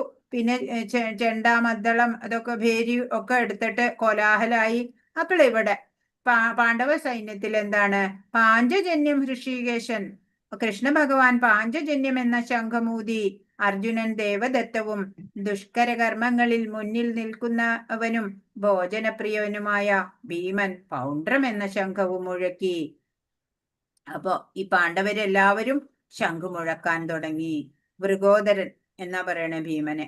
കൃഷ്ണൻ ഋഷികേശൻ എന്നറിയപ്പെടുന്നു. സർവ ഇന്ദ്രിയങ്ങളുടെയും ഉടമ എന്നാണ് ഋഷികേശൻ എന്ന വാക്കിനർത്ഥം. ജീവജാലങ്ങളെല്ലാം കൃഷ്ണൻ ഭഗവാന്റെ അംശങ്ങളത്രേ. അതുകൊണ്ട് അവയുടെ ഇന്ദ്രിയങ്ങളും ഭഗവാന്റെ ഇന്ദ്രിയ അംശങ്ങൾ തന്നെ. എല്ലാ ജീവജാലങ്ങളും ഭഗവാന്റെ അംശങ്ങളാണ്, നമുക്കറിയാം അല്ലെ. ഭഗവത് അംശമായിട്ടുള്ള ജീവാത്മാക്കളാണ്. അപ്പൊ അവരുടെ ഇന്ദ്രിയങ്ങളും ഭഗവാന്റെ ഇന്ദ്രിയ അംശങ്ങളാണ് എന്ന് വേണം. ഇനി ഓരോരുത്തരുടെയും ശംഖുകളെയാണ് പറയുന്നത്. അനന്ത വിജയം രാജ കുന്തി പുത്രോ യുധിഷ്ഠിര നകുല സഹദേവശ്ച സുഘോഷമണി പുഷ്പകൗ കാശ്യശ്ച പരമേശ്വാസ ശിഖണ്ഡി ച മഹാരഥ ദൃഷ്ടദ്യുമ്നോ വിരാടശ്ച സാത്യകിശ്ച പരാജിത ദ്രുപദോ ദ്രൗപദേയാശ്ച സർവശ പൃഥിവീപദേ സൗഭദ്രശ്ച മഹാബാഹു ശംഖാൻ ദദ്മോ പൃഥക് പൃഥക്. കുന്തിപുത്രനായ യുധിഷ്ഠിരൻ അനന്തവിജയമെന്ന ശംഖൂതി. നകുല സഹദേവന്മാർ സുഘോഷമണി പുഷ്പകങ്ങളും. വില്ലാളി വീരനായ കാശിരാജാവും മഹാരഥനായ ശിഖണ്ഡിയും ദൃഷ്ടദ്യുമ്നൻ വിരാടൻ തോൽവി പിണയാത്ത സാത്യകി ദ്രുപദൻ ദ്രൗപദി പുത്രന്മാർ മഹാബാഹുവായ സുഭദ്രാപുത്രൻ എന്നിവരും ശംഖനാദം മുഴക്കി. എല്ലാവരും അവരവരുടെ ശംഖുകൾ എടുത്തിട്ട് മുഴക്കി. പാണ്ഡുപുത്രന്മാരെ വഞ്ചിച്ച് തന്റെ മക്കളെ രാജസിംഹാസനത്തിൽ വാഴിക്കാനുള്ള ഈ ദുരുപദിഷ്ടമായ ശ്രമം നല്ലതിനല്ലെന്ന് സഞ്ജയൻ നയപൂർവ്വം ധൃതരാഷ്ട്രരെ അറിയിക്കുകയാണ്. ഇപ്പോഴും പറയാണ് അല്ലെ, യുദ്ധഭൂമിയിലായിട്ട് പോലും സഞ്ജയൻ ഉപദേശിക്കുന്നുണ്ട് ധൃതരാഷ്ട്രരെ. പാണ്ഡുപുത്രരെ വഞ്ചിച്ച് തന്റെ മക്കളെ സിംഹാസനത്തിൽ വാഴിക്കാനുള്ള ശ്രമം നല്ലതല്ല, അത് ഉപേക്ഷിക്കണം എന്നൊക്കെ പറയുന്നുണ്ട്. സഘോഷാധാർത്തരാഷ്ട്രാണാം ഹൃദയാനി വ്യധാരയത് നഭശ്ച പൃഥിവീം ചൈവ തുമുലോഭ്യനുനായതയൻ. വിവിധ ശംഖങ്ങളിൽ നിന്നുയർന്ന ഈ നാദഘോഷം ഭൂമിയിലും അന്തരീക്ഷത്തിലും മാറ്റലിക്കൊണ്ടു. ധൃതരാഷ്ട്രപുത്രന്മാരുടെ ഹൃദയം പിളർക്കുകയായി. ഈ പാണ്ഡവ സൈന്യത്തിൽ നിന്നുള്ള ഈ ശംഖുകളുടെ നാദഘോഷം ഭൂമിയിലും അന്തരീക്ഷത്തിലും അങ്ങ് മാറ്റൊലിക്കൊണ്ടു. അപ്പോഴോ ധൃതരാഷ്ട്രപുത്രന്മാരുടെ ഹൃദയം പിളർന്നു. ഈ ശബ്ദം കേട്ടിട്ട് അവരാകെ തകർന്നുപോയി അല്ലെ. കൗരവന്മാരുടെ അല്ലെങ്കിൽ ഭീഷ്മ പിതാമഹന്റെ ശംഖ് കേട്ടിട്ട് ഇവർക്കൊന്നും ഹൃദയം പിളർന്നില്ല. ദുര്യോധന പക്ഷത്തുള്ള ഭീഷ്മാദികൾ ശംഖൂതിയപ്പോൾ പാണ്ഡവരുടെ ഹൃദയം പിളർന്നതായി പറയുന്നില്ല. പക്ഷെ ഇവിടെ ധാർത്തരാഷ്ട്രന്മാരുടെ ഹൃദയങ്ങളെ ശംഖഘോഷം പിളർന്നു എന്ന് എടുത്തു കാണിക്കുന്നു. ഇത് കൃഷ്ണ ഭഗവാനിൽ പാണ്ഡവർക്കുള്ള വിശ്വാസത്തെയാണ് സൂചിപ്പിക്കുന്നത് അല്ലെ. ഏതൊരു മഹാവിപത്തിന്റെ നടുവിലും പരമദിവ്യോത്തമ പുരുഷനിൽ അഭയം തേടിയവർക്ക് പേടിക്കാനില്ല. ഭഗവാനില് പൂർണ്ണ വിശ്വാസമുണ്ട്. ഭഗവാൻ എന്നെ സംരക്ഷിക്കും ഏത് ഘട്ടത്തിലും എന്ന് ഉറപ്പുള്ളവർക്ക് പിന്നെ എന്തിനാലേ ഭയം? അതാ ഇവിടെ പാണ്ഡവർക്ക്. അധാവ്യവസ്ഥിതാൻ ദൃഷ്ട്വാ ധാർത്തരാഷ്ട്രാൻ കപിധ്വജ പ്രവൃത്തെ ശസ്ത്രസമ്പാദേ ധനുരുദ്യമ്യ പാണ്ഡവ ഋഷികേശം തഥാ വാക്യം ഇതമാഹമഹീപതേ. അല്ലയോ രാജാവേ, പിന്നെ പാണ്ഡുപുത്രനായ അർജുനൻ ഹനുമാൻ കൊടിയടയാളമായുള്ള തേരിലിരുന്നു കൊണ്ട് വില്ലെടുത്ത് ശരങ്ങൾ ഉതിർക്കാൻ തയ്യാറായി. മറുവശത്ത് അണിനിരന്നു നിന്ന കൗരവ സൈന്യത്തെ നോക്കി കൃഷ്ണനോട് ഇങ്ങനെ പറഞ്ഞു. അപ്പോ പറയാണ്, രാജാവേ, ഈ പിന്നെന്താ അർജുനൻ ചെയ്തെന്നറിയോ? ഹനുമാൻ കൊടിയടയാളമായിട്ടുള്ള തേരിലിരുന്നിട്ട് വില്ലെടുത്ത് ശരങ്ങൾ ഉതിർക്കാൻ റെഡി ആയിട്ട് അങ്ങനെ കൗരവ സൈന്യത്തെ നോക്കിക്കൊണ്ട് ശ്രീകൃഷ്ണനോട് പറയാണ് അർജുനൻ എന്ന് സഞ്ജയൻ പറയാണ്. ഹനുമത് രൂപം മറ്റൊരു വിജയ ചിഹ്നമത്രേ. രാവണ യുദ്ധത്തിൽ രാമന്റെ സഹായിയായിരുന്നു ഹനുമാൻ. രാമൻ വിജയിയായി. ഇപ്പോൾ അർജുനന്റെ രഥത്തിൽ അദ്ദേഹത്തെ സഹായിക്കാൻ രാമനും ഉണ്ട് ഹനുമാനും ഉണ്ട് അല്ലെ. രാമൻ ആരാ? ശ്രീകൃഷ്ണൻ. ഹനുമാൻ കൊടിയടയാളമായിട്ട് ഹനുമാനുമുണ്ട്. അപ്പൊ അതൊക്കെ ജയസാധ്യതയെ അറിയിക്കുന്നതാണ്. അർജുന ഉവാച സേനയോരുഭയോർമധ്യേ രഥം സ്ഥാപയമേ അച്യുത യാവദേതാൻ നിരീക്ഷേऽഹം യോദ്ധുകാമാനവസ്ഥിതാൻ കൈർമയാ സഹ യോദ്ധവ്യമസ്മിൻ രണസമുദ്യമേ. ഹേ അച്യുത എന്നാ വിളിക്കണേ. ച്യുതി അഥവാ വീഴ്ച പറ്റാത്തവനെ, ഇരു സൈന്യങ്ങൾക്കും മധ്യത്തിലായി എന്റെ തേർ കൊണ്ടു നിർത്തുക. ആരൊക്കെയാണ് യുദ്ധകാംക്ഷികളായി ഇവിടെ വന്നിട്ടുള്ളതെന്ന് ഞാനൊന്ന് കാണട്ടെ. പറയാണ്, ഈ ആരൊക്കെ ഇവിടെ വന്നിട്ടുണ്ട് എന്നുള്ളത് ഞാനൊന്ന് കാണട്ടെ. രണ്ട് സൈന്യത്തിന്റെ മധ്യത്തിലായിട്ട് ഈ രഥത്തിനെ കൊണ്ടു നിർത്തണം എന്ന് പറയാണ് അർജുനൻ കൃഷ്ണനോട്. ഭക്തന്മാരോട് അദ്ദേഹത്തിനുള്ള സ്നേഹത്തിന് ഒരിക്കലും കുറവില്ല. അതുകൊണ്ട് ഇവിടെ അച്യുത എന്ന പേര് ഉപയോഗിക്കപ്പെട്ടു.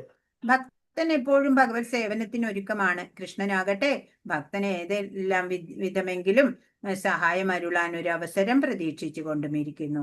ഭക്തന്മാരോട് ആജ്ഞാപിക്കുന്നതിനേക്കാൾ ശുദ്ധഭക്തന്മാരുടെ ആജ്ഞകൾ നിറവേറ്റുന്നതിലാണ് ഭഗവാൻ കൂടുതൽ സന്തോഷിക്കുന്നത്.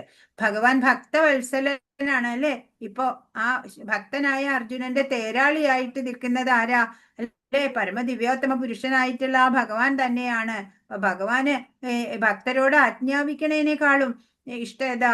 ശുദ്ധഭക്തരുടെ ആജ്ഞകള് സ്വയം ഏറ്റെടുത്ത് ചെയ്യുന്നതിലാണ് ഭഗവാൻ ഭക്തവത്സലനായ ആ കാരുണ്യവാനായ ഭഗവാന് സന്തോഷമുള്ളത്.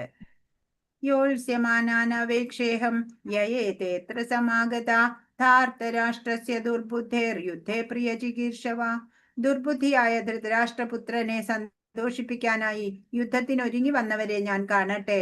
എന്നിട്ട് രണ്ട് സൈന്യത്തിന്റെ മധ്യത്തിലായിട്ട് തേരിനെ കൊണ്ട് നിർത്തൂ കൃഷ്ണ. ഈ ദുർബുദ്ധികളായിട്ടുള്ള ധാർത്തരാഷ്ട്രന്മാരെ സന്തോഷിപ്പിക്കാനായിട്ട് അവരുടെ കൂടെ യുദ്ധത്തിന് വന്നവരെയൊക്കെ ഞാനൊന്ന് കണ്ടോട്ടെ എന്ന് പറയാണ്.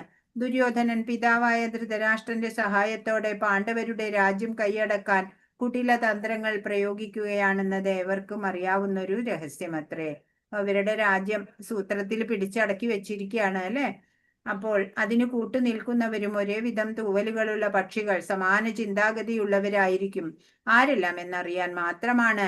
അവരുമായി ഒത്തുതീർപ്പുണ്ടാക്കാനല്ല യുദ്ധക്കളത്തിൽ വെച്ച് അർജുനൻ ആ യോദ്ധാക്കളെ കാണാൻ ആഗ്രഹിച്ചത്.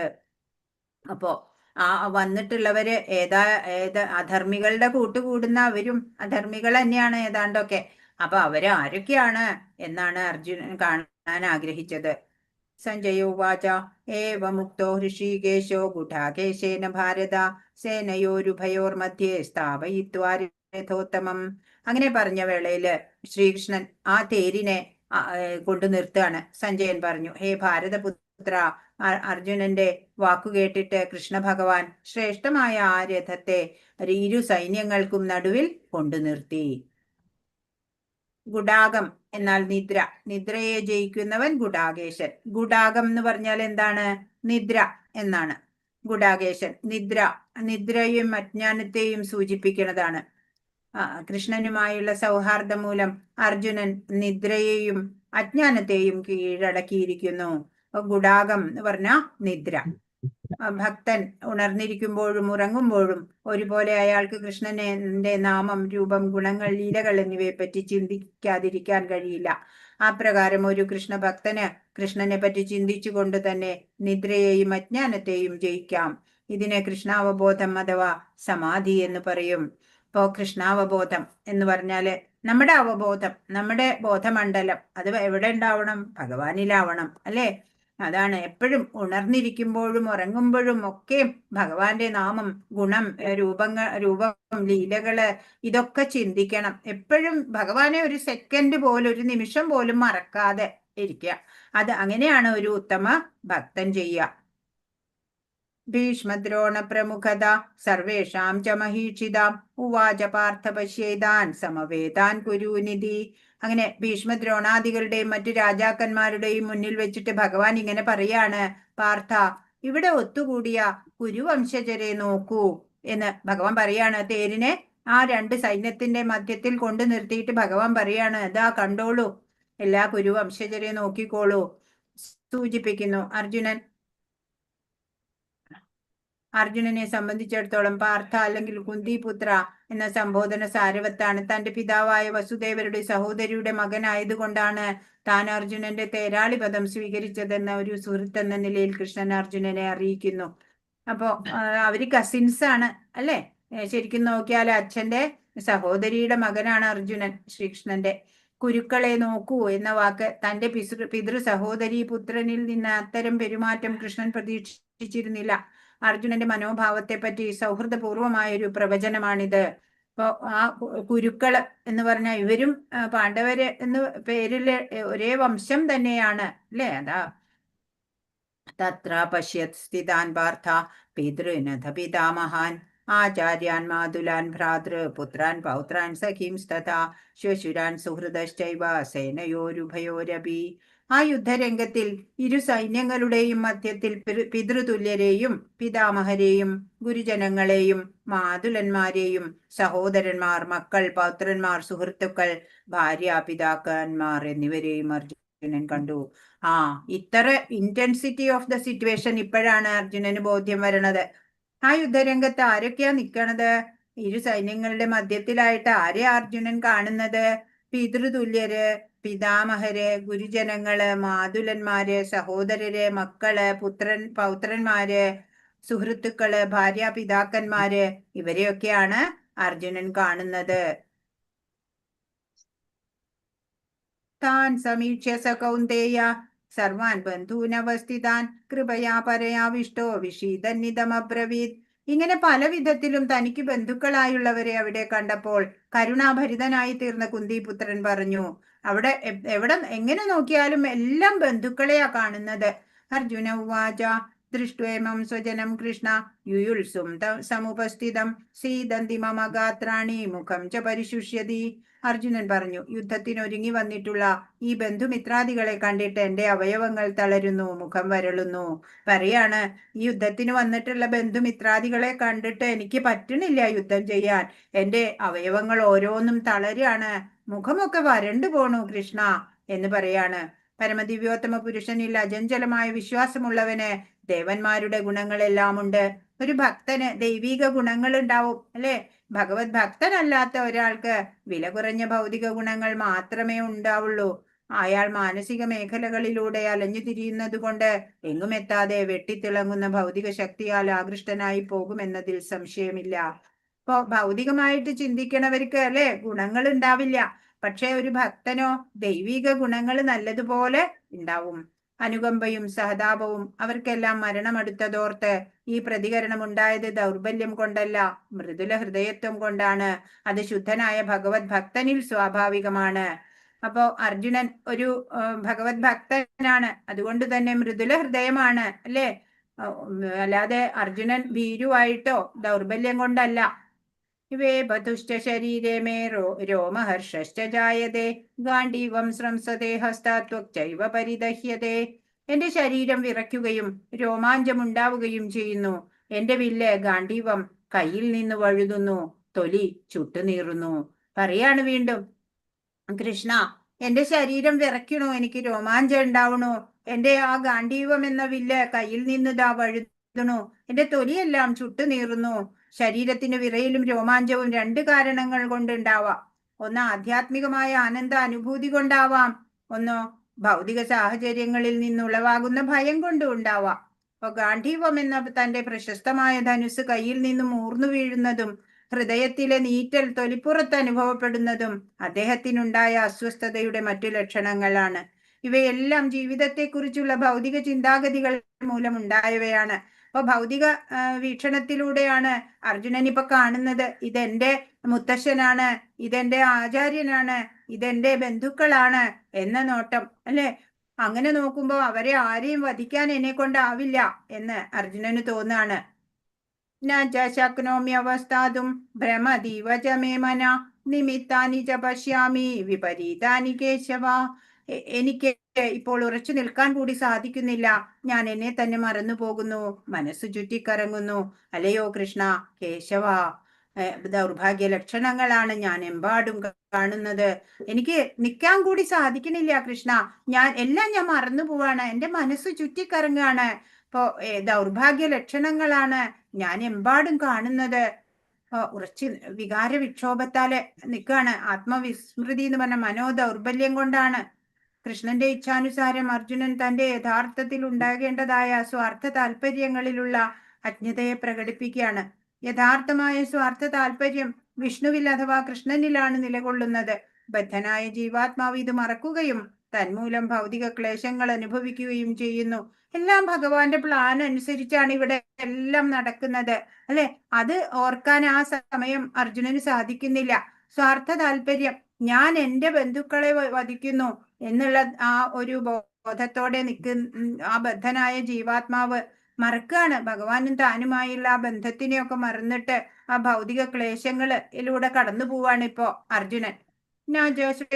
പശ്യാമി ഹത്വാ സ്വജനമാഹവേ ന കാക്ഷേ വിജയം കൃഷ്ണ ന ച രാജ്യം സുഖാനി ച.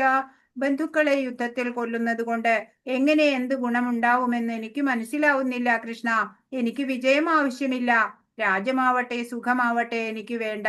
പറയാണ് കൃഷ്ണ, എങ്ങനെയാണ് എനിക്ക് ഇങ്ങനെ സുഖം ഉണ്ടാവുക? ഈ യുദ്ധത്തിൽ അവരെയൊക്കെ ഞാൻ വധിച്ചു എന്ന് വിചാരിക്ക, എന്ത് ഗുണാണ് എനിക്ക് മനസ്സിലാവണില്ല. അതുകൊണ്ട് എനിക്ക് വിജയം വേണ്ട, രാജ്യവും വേണ്ട, എനിക്ക് സുഖവും വേണ്ട. എത്രയും പ്രഭാവപൂർണവും ജ്വലിച്ചുകൊണ്ടിരിക്കുന്നവനുമായ സൗരമണ്ഡലത്തിൽ പ്രവേശിക്കാൻ രണ്ടു കൂട്ടർക്കേ അർഹതയുള്ളൂ. കൃഷ്ണന്റെ നിർദ്ദേശമനുസരിച്ച് യുദ്ധക്കളത്തിൽ വീണു മരിക്കുന്നവനും ലൗകിക ജീവിതം ത്യജിച്ച ആധ്യാത്മിക സംസ്കാരത്തിന് സ്വയം സമർപ്പിച്ചവനും. അപ്പോ ഈ എന്താ പറയാ, ബ്രഹ്മജ്യോതിസില് അതാ ഇവിടെ സൗരമണ്ഡലം ജ്വലിച്ചുകൊണ്ടിരിക്കുന്ന എന്ന് പറയണേ.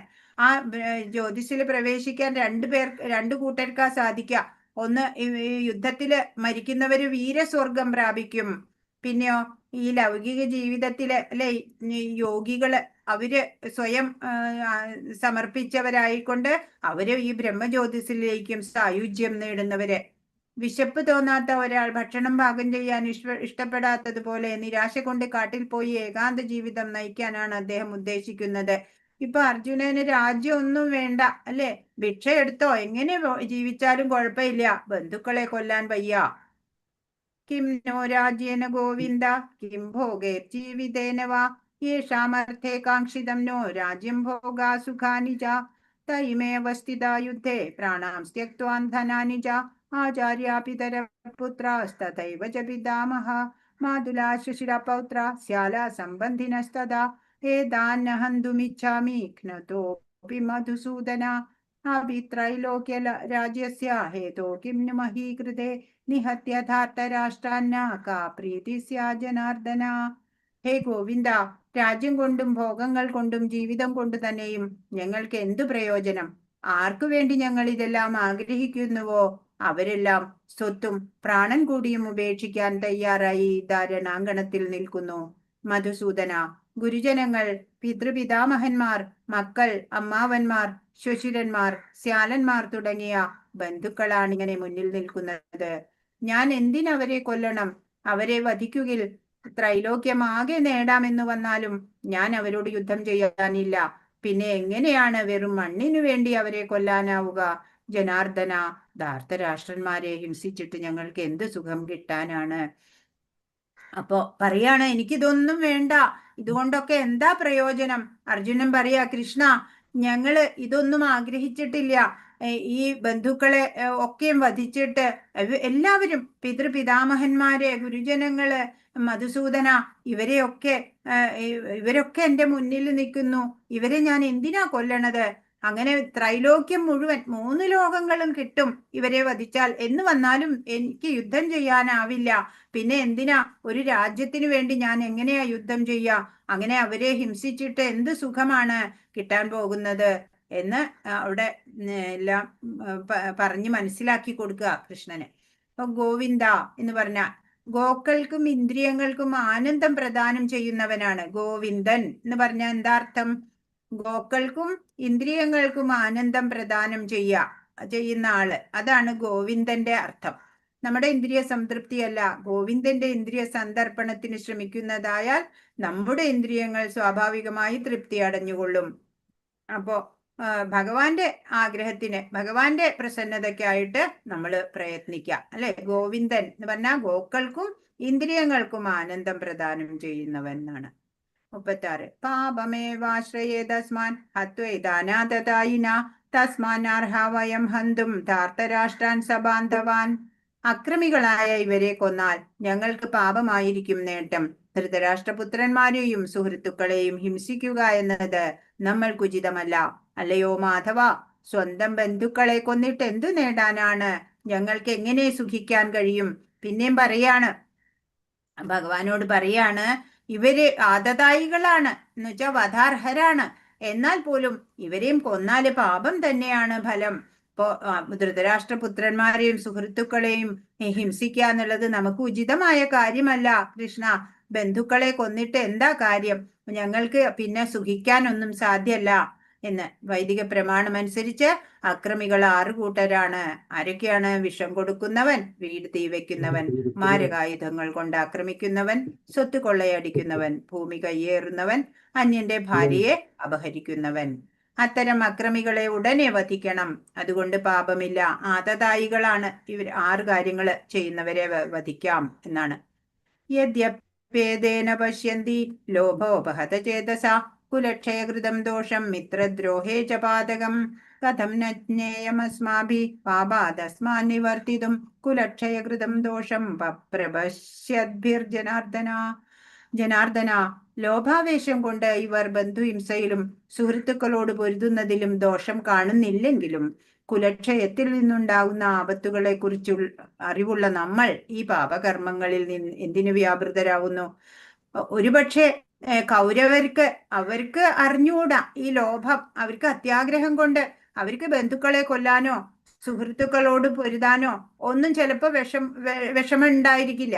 പക്ഷെ കുലക്ഷയത്തിൽ നിന്നുണ്ടാവുന്ന ആപത്തുകളെ കുറിച്ചോ ഒന്നും അവർക്കറിയില്ല. പക്ഷെ നമുക്ക് അതൊക്കെ അറിയാം. പിന്നെ നമ്മൾ എന്തിനാണ് ഈ പാപകർമ്മങ്ങളിൽ വ്യാപൃതരാവുന്നത്? കൃഷ്ണ, വെല്ലുവിളിയുടെ ദുഷ്ഫലങ്ങളെ പറ്റി മറ്റു കക്ഷികൾ പൂർണ്ണമായി ഗ്രഹിച്ചിരിക്കുകയില്ലെന്ന് അദ്ദേഹം വിചാരിക്കുന്നു.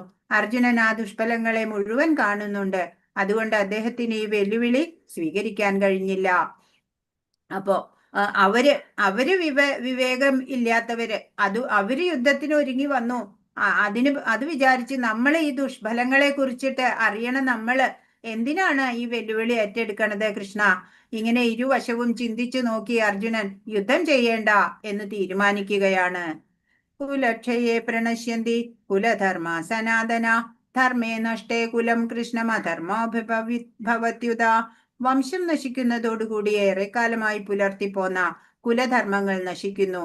അങ്ങനെ ധർമ്മം നശിക്കുമ്പോൾ വംശത്തിൽ ശേഷിക്കുന്നവർ അധാർമിക കൃത്യങ്ങളിൽ ഏർപ്പെടുന്നു. പറയാണ് കൃഷ്ണ, ഈ വംശം നശിക്കില്ലേ? ഇങ്ങനെ എല്ലാവരും കൊല്ലപ്പെട്ടാല് അങ്ങനെ ഈ കുലധർമ്മങ്ങൾ നശിക്കില്ലേ? ധർമ്മം നശിക്കുമ്പോൾ വംശത്തിൽ ബാക്കിയുള്ളവര് അധാർമികരായി പോകില്ലേ എന്ന് ചോദിക്കുകയാണ്. ജനനം മുതൽ മരണം വരെ തുടരുന്ന ശുദ്ധീകരണ പ്രക്രിയകൾ തലമുതിർന്നവരുടെ ചുമതലയിൽ നടത്തുന്നു. അവരെല്ലാം മൃതിയടഞ്ഞാൽ ശുദ്ധീകരണത്തിനു വേണ്ടിയുള്ള കുടുംബാചാരങ്ങൾ നിലച്ചേക്കാം. അല്ലെ? മുതിർന്നവര് ചെയ്തു കൊടുക്കേണ്ട ആ പ്രക്രിയ, സംസ്കാര പ്രക്രിയകള് അതൊക്കെയും ചെയ്യാൻ ആളില്ലാതെ വന്നാല് എല്ലാം നാശത്തിലേക്ക് വരില്ലേ? ശേഷിച്ച ഇളം തലമുറക്കാർ അധാർമിക സ്വഭാവം കൈക്കൊള്ളുകയും അങ്ങനെ ആത്മീയ മുക്തിക്കുള്ള അവസരം നഷ്ടപ്പെടുത്തുകയും ചെയ്തേക്കും. അപ്പൊ അവർക്ക് ധാർമ്മികമായിട്ട് പറഞ്ഞു കൊടുക്കാനൊന്നും മുതിർന്നവരില്ലാതെ വരുമ്പോഴ് അവരൊക്കെ അധാർമികരായി പോവില്ലേ? അങ്ങനെ ആത്മീയ മുക്തിക്കുള്ള ഈ മനുഷ്യ ജന്മത്തിന്റെ ലക്ഷ്യം ഒക്കെ നഷ്ടപ്പെട്ടു പോവില്ലേ? അതുകൊണ്ട് വംശപിതാക്കൾ ഒരിക്കലും വധാർഹരല്ല. എന്തുകൊണ്ടാണ് വംശപിതാക്കള് വധാർഹരല്ല എന്ന് പറയുന്നത്?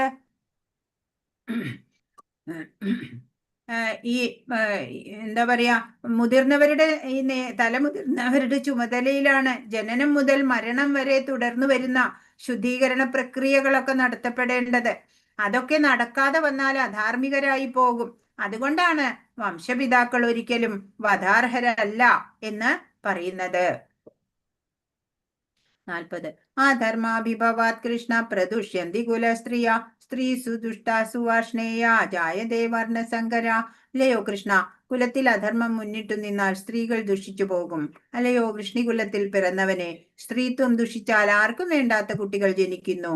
പിന്നെയും ജസ്റ്റിഫൈ ചെയ്യാണ് അർജുനൻ. പറയാണ്, ഈ സ്ത്രീകള് ഈ കുലത്തിലെ അധർമ്മാണെങ്കിൽ വന്നുപെട്ടാല് സ്ത്രീകളൊക്കെ ദുഷിച്ചു പോകും. അങ്ങനെ സ്ത്രീത്വം ദുഷിച്ചാലോ ആർക്കും വേണ്ടാത്ത കുട്ടികള്, അല്ലെ, പിതൃത്വം പറയാനാവാത്ത കുട്ടികളൊക്കെ ജനിക്കില്ലേ? വർണ്ണാശ്രമ ധർമ്മത്തിന്റെ വ്യവസ്ഥകൾ സ്ത്രീകളുടെ ചാരിത്രത്തെയും വിശ്വാസ്യതയെയും ആശ്രയിച്ചു നിൽക്കുന്നു. അല്ലെ? ഒരു കുടുംബത്തിന്റെ വിളക്കായിട്ടുള്ള സ്ത്രീകള് ദുഷിച്ചു പോയാലോ? സ്ത്രീകൾ സ്വതന്ത്രകളായി പുരുഷന്മാരുമായി ഇടപെടുകയും പ്രവർത്തിക്കുകയും ചെയ്ത് അനാവശ്യമായ ജനപ്പെരുപ്പം ഉണ്ടാക്കി വെക്കും. ഉത്തരവാദിത്വമില്ലാത്ത പുരുഷന്മാരും സമൂഹത്തിൽ വ്യഭിചാര ആസക്തി വളർത്തി ജനപ്പെരുപ്പത്തിന് വഴിവെക്കും. മനുഷ്യവർഗത്തെ യുദ്ധവും പകർച്ചവ്യാധിയും അടിക്കടി ക്ഷയിപ്പിക്കാൻ തുടങ്ങും.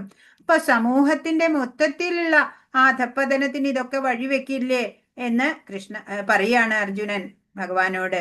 ഇപ്പൊ മനുസ്മൃതിയിലെ 16 സംസ്കാരങ്ങളുണ്ട്. ഷോഡശ സംസ്കാരങ്ങള്, ഗർഭാധാനം മുതല് അന്ത്യേഷ്ടി വരെ. ഇപ്പൊ ഗർഭാധാനം, പുംസവനം, ഗർഭത്തിന്റെ 3-ാം മാസം, സീമന്തം, കുഞ്ഞ് ജനിക്കുന്നതിന് മുമ്പ് അമ്മയുടെ സംരക്ഷണത്തിന്, പിന്നെ കുട്ടി ജനിച്ച് ജാതകർമ്മം, പിന്നെ നാമകരണം, പിന്നെ നിഷ്ക്രമണം, കുട്ടിയെ ആദ്യമായിട്ട് വീടിന് പുറത്ത് കൊണ്ടുപോകല്, പിന്നെ എന്താണ് അന്നപ്രാശം, കുട്ടിക്ക് ആദ്യമായിട്ട് ഭക്ഷണം, കട്ടി ആഹാരം കൊടുക്കുക, ചൂടാകരണം, ആദ്യമായിട്ട് മുടി മുറിക്കുക 3 വയസ്സാവുമ്പോ, അല്ലെ, കർണവേദം, ചെവി തുളയ്ക്കുക, പിന്നെ വിദ്യാരംഭം, പിന്നെ ഉപനയനം, വിശുദ്ധ നൂല് ധരിപ്പിക്കുക, പിന്നെ പ്രൈശർത്തം, ഓരോ വർഷം പഠനത്തിന് മുമ്പും ശേഷവും നടത്തേണ്ടത്, പിന്നെ കേശന്തം ആൺകുട്ടികൾക്കും ഋതുശുദ്ധി പെൺകുട്ടികൾക്കും, ആദ്യമായിട്ട് ഷേവ് ചെയ്യുക ആൺകുട്ടികള്, പെൺകുട്ടികളാണെങ്കിൽ ആർത്തവം, സമാവർത്തം, വിദ്യാർത്ഥി ജീവിതത്തിന്റെ അവസാനം, പിന്നെ വിവാഹം, പിന്നെ അതൊക്കെ കഴിഞ്ഞ് പിന്നെ കുടുംബമൊക്കെ ആയി കുറെ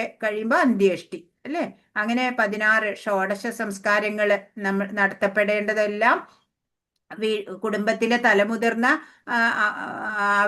അവരാലാണ് നടത്തപ്പെടേണ്ടത്. അപ്പൊ അവരൊക്കെ മരണമടയുകയാണെങ്കിൽ ഈ ശുദ്ധീകരണ പ്രക്രിയകളൊന്നും നടത്താൻ ആളില്ലാതെ എല്ലാവരും അധപ്പതിച്ചു പോകും എന്നാണ്. 41 സങ്കരോ നരകായൈവ കുലഘ്നാനാം കുലസ്യ ച പതന്തി പിതരോ ഹ്യേഷാം ലുപ്തപിണ്ഡോദക ക്രിയ. ആവശ്യമില്ലാത്ത ജനവർദ്ധനയുണ്ടായാൽ കുടുംബങ്ങൾക്കും കുലപാരമ്പര്യങ്ങൾ കളഞ്ഞു കുളിച്ചവർക്കും ജീവിതം നരകതുല്യമാകും. അധപ്പതിച്ച കുടുംബങ്ങളിലെ പിതൃക്കൾ കാലം തോറും പിണ്ഡമോദക ക്രിയോ കിട്ടായകയാൽ അധപ്പതിക്കും.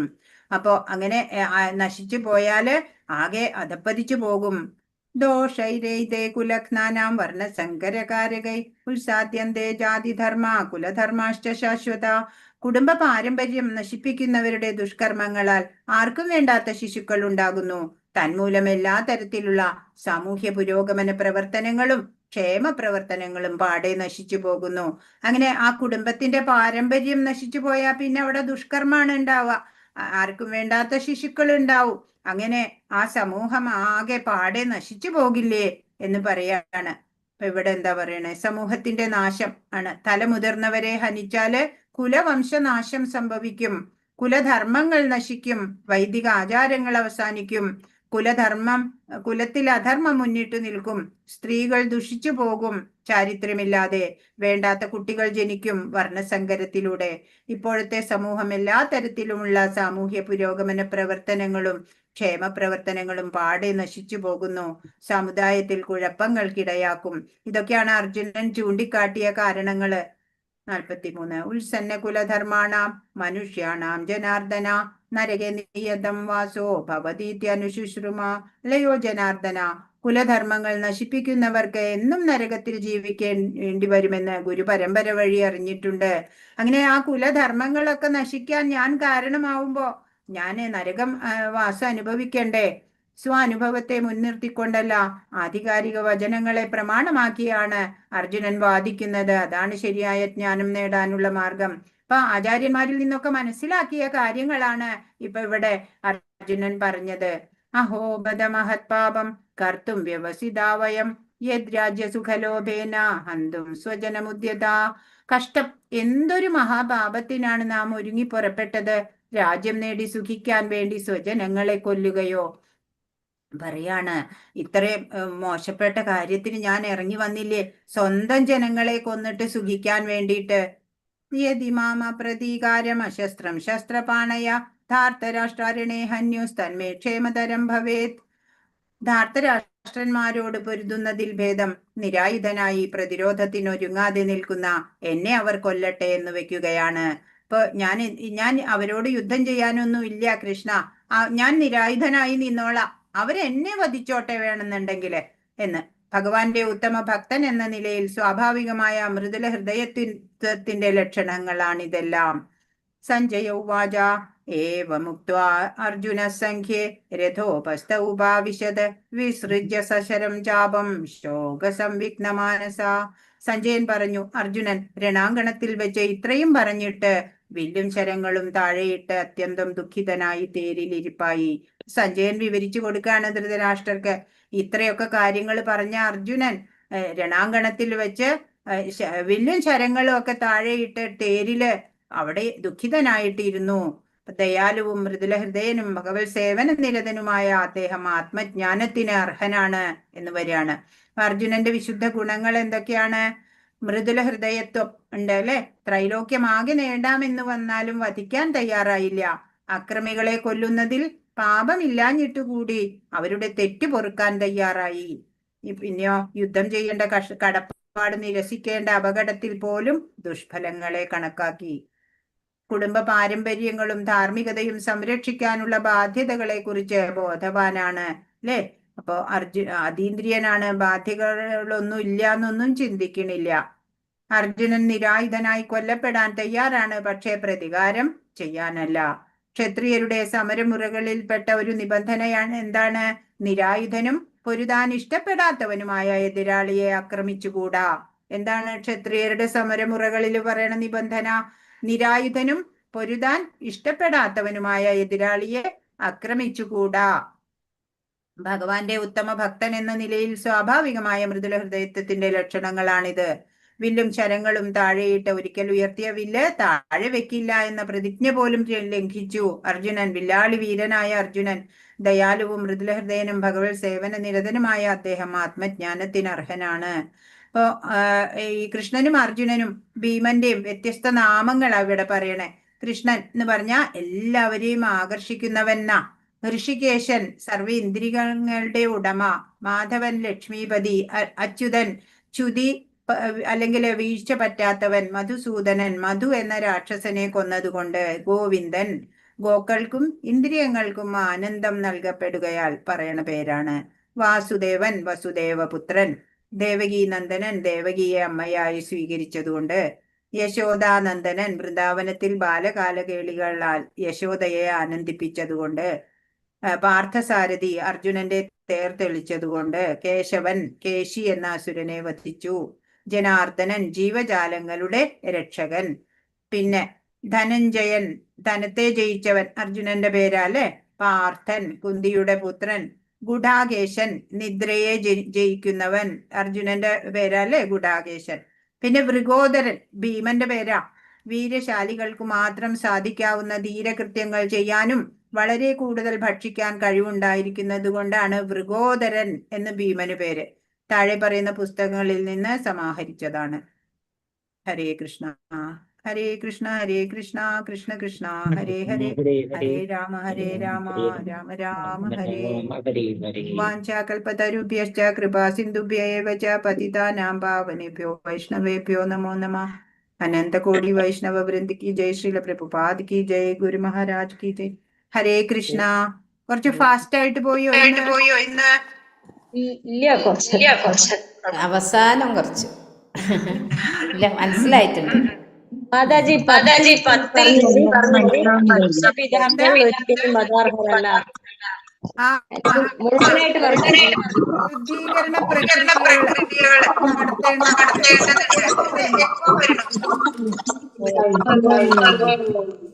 അതായത് ഈ ശുദ്ധീകരണ പ്രക്രിയകൾ നടത്തേണ്ടതുണ്ട്. ആചാര അനുഷ്ഠാനങ്ങളൊക്കെ വേണ്ട വിധത്തിൽ ചെയ്യിച്ച് സംസ്കാര സമ്പന്നരായിട്ട് ഈ പിൻതലമുറയെ വളർത്തിയെടുക്കാൻ വേണ്ടിയിട്ട് അതിന് തലമുതിർന്നവരൊക്കെ മരണപ്പെട്ടു പോയാൽ സാധ്യാവില്ല. അതുകൊണ്ടാണ് അവരെ ഒന്നും വധാർഹരല്ല അവരൊന്നും എന്ന് പറയണത്.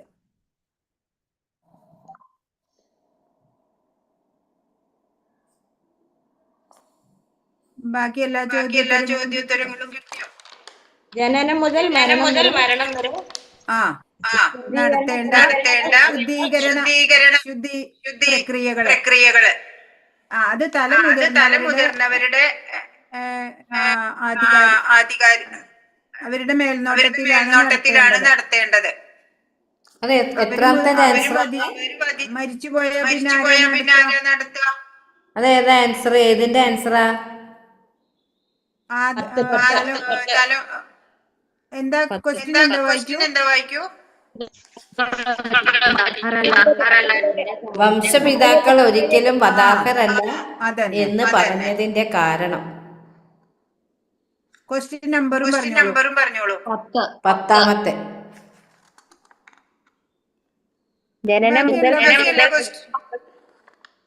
ജനനം മുതൽ മരണം വരെ തുടരുന്ന ശുദ്ധീകരണ പ്രക്രിയകൾ തലമുതിർന്നവരുടെ നേതൃത്വത്തിലാണ് നടക്കേണ്ടത്. അപ്പൊ അവരൊക്കെ വധിച്ചു കഴിഞ്ഞാൽ പറ്റില്ലല്ലോ. കുലധർമ്മം നശിക്കും. ആ പിന്നെന്താ ഭീമന് വൃഗോദരൻ എന്നുള്ള പേര് വരാനുള്ള കാരണം ടാസ്കൊക്കെ ചെയ്യണ മാത്രല്ല കൂടുതൽ ആഹാരവും കഴിക്കും. എന്താണ് ഉണ്ടാകാൻ കാരണം എന്താണ് മാതാജി? ഭീമൻ ദുര്യോധനന് ഭീമനോട് അസൂയുണ്ടായിരുന്നു. വൃഗോദരൻ ഇത് നോക്കൂ ഇവിടെ വീര്യശാലികൾക്ക് മാത്രം സാധിക്കാവുന്ന ധീരകൃത്യങ്ങൾ ചെയ്യാനും വളരെ കൂടുതൽ ഭക്ഷിക്കാൻ കഴിവുണ്ടായിരിക്കും. അതുകൊണ്ട് വൃഗോദരൻ. പിന്നേതാ ഏതാ എഴുതിയില്ല മാത്രം. ദുര്യോധനൻ എന്നും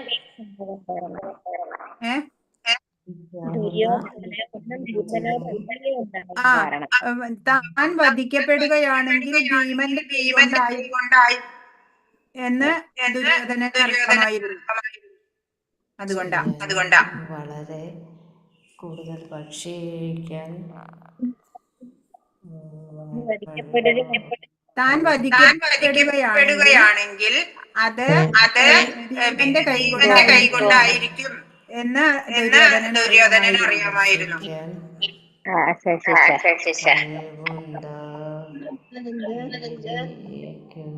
പിന്നേതാ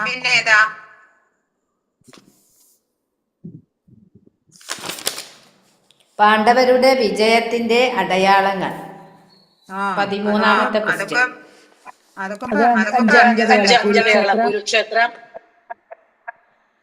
അതാദ്യം പറഞ്ഞതാ. മഹാരഥന്മാർ എന്ന് പറഞ്ഞാല് 60,000 സേനാനികളെ ഒറ്റയ്ക്ക് തോൽപ്പിക്കാൻ കഴിയുന്ന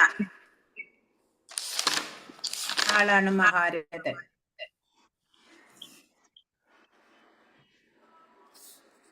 പിന്നെയോ ദുര്യോധന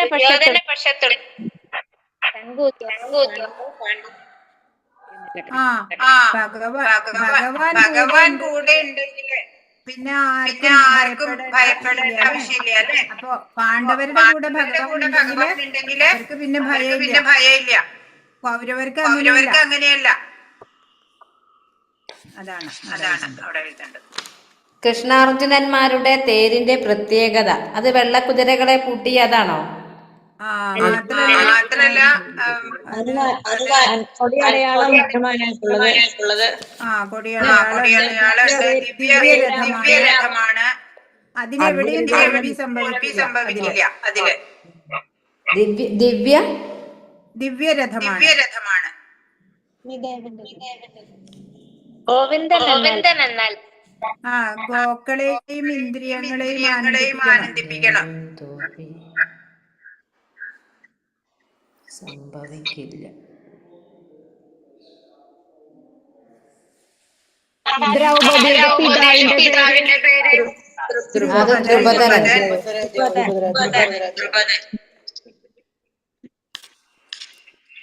പിന്നെയോ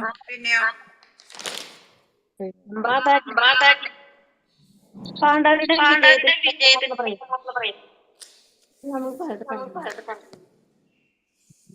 അതൊക്കെ കഴിഞ്ഞ പഠിച്ചിട്ടുണ്ട്. അക്രമികളും കഴിഞ്ഞ പ്രാവശ്യം തന്നെ.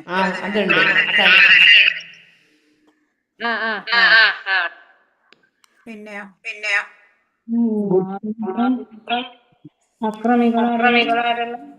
ദ്രൗപദിയുടെ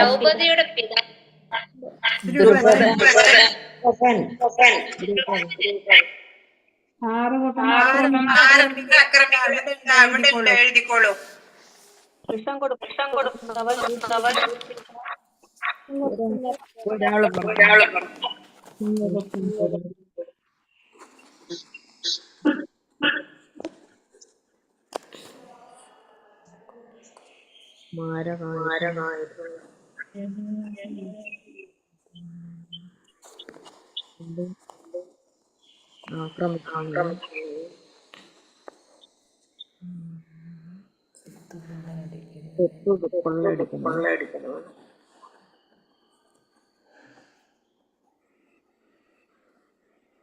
ഭൂമി കയ്യേറുന്നു.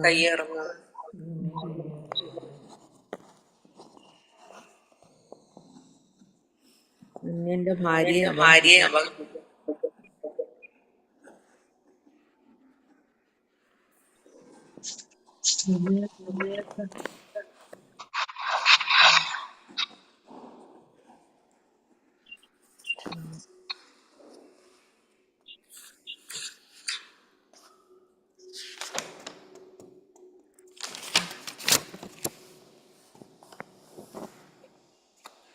കഴിഞ്ഞോ? എല്ലാം കഴിഞ്ഞോ?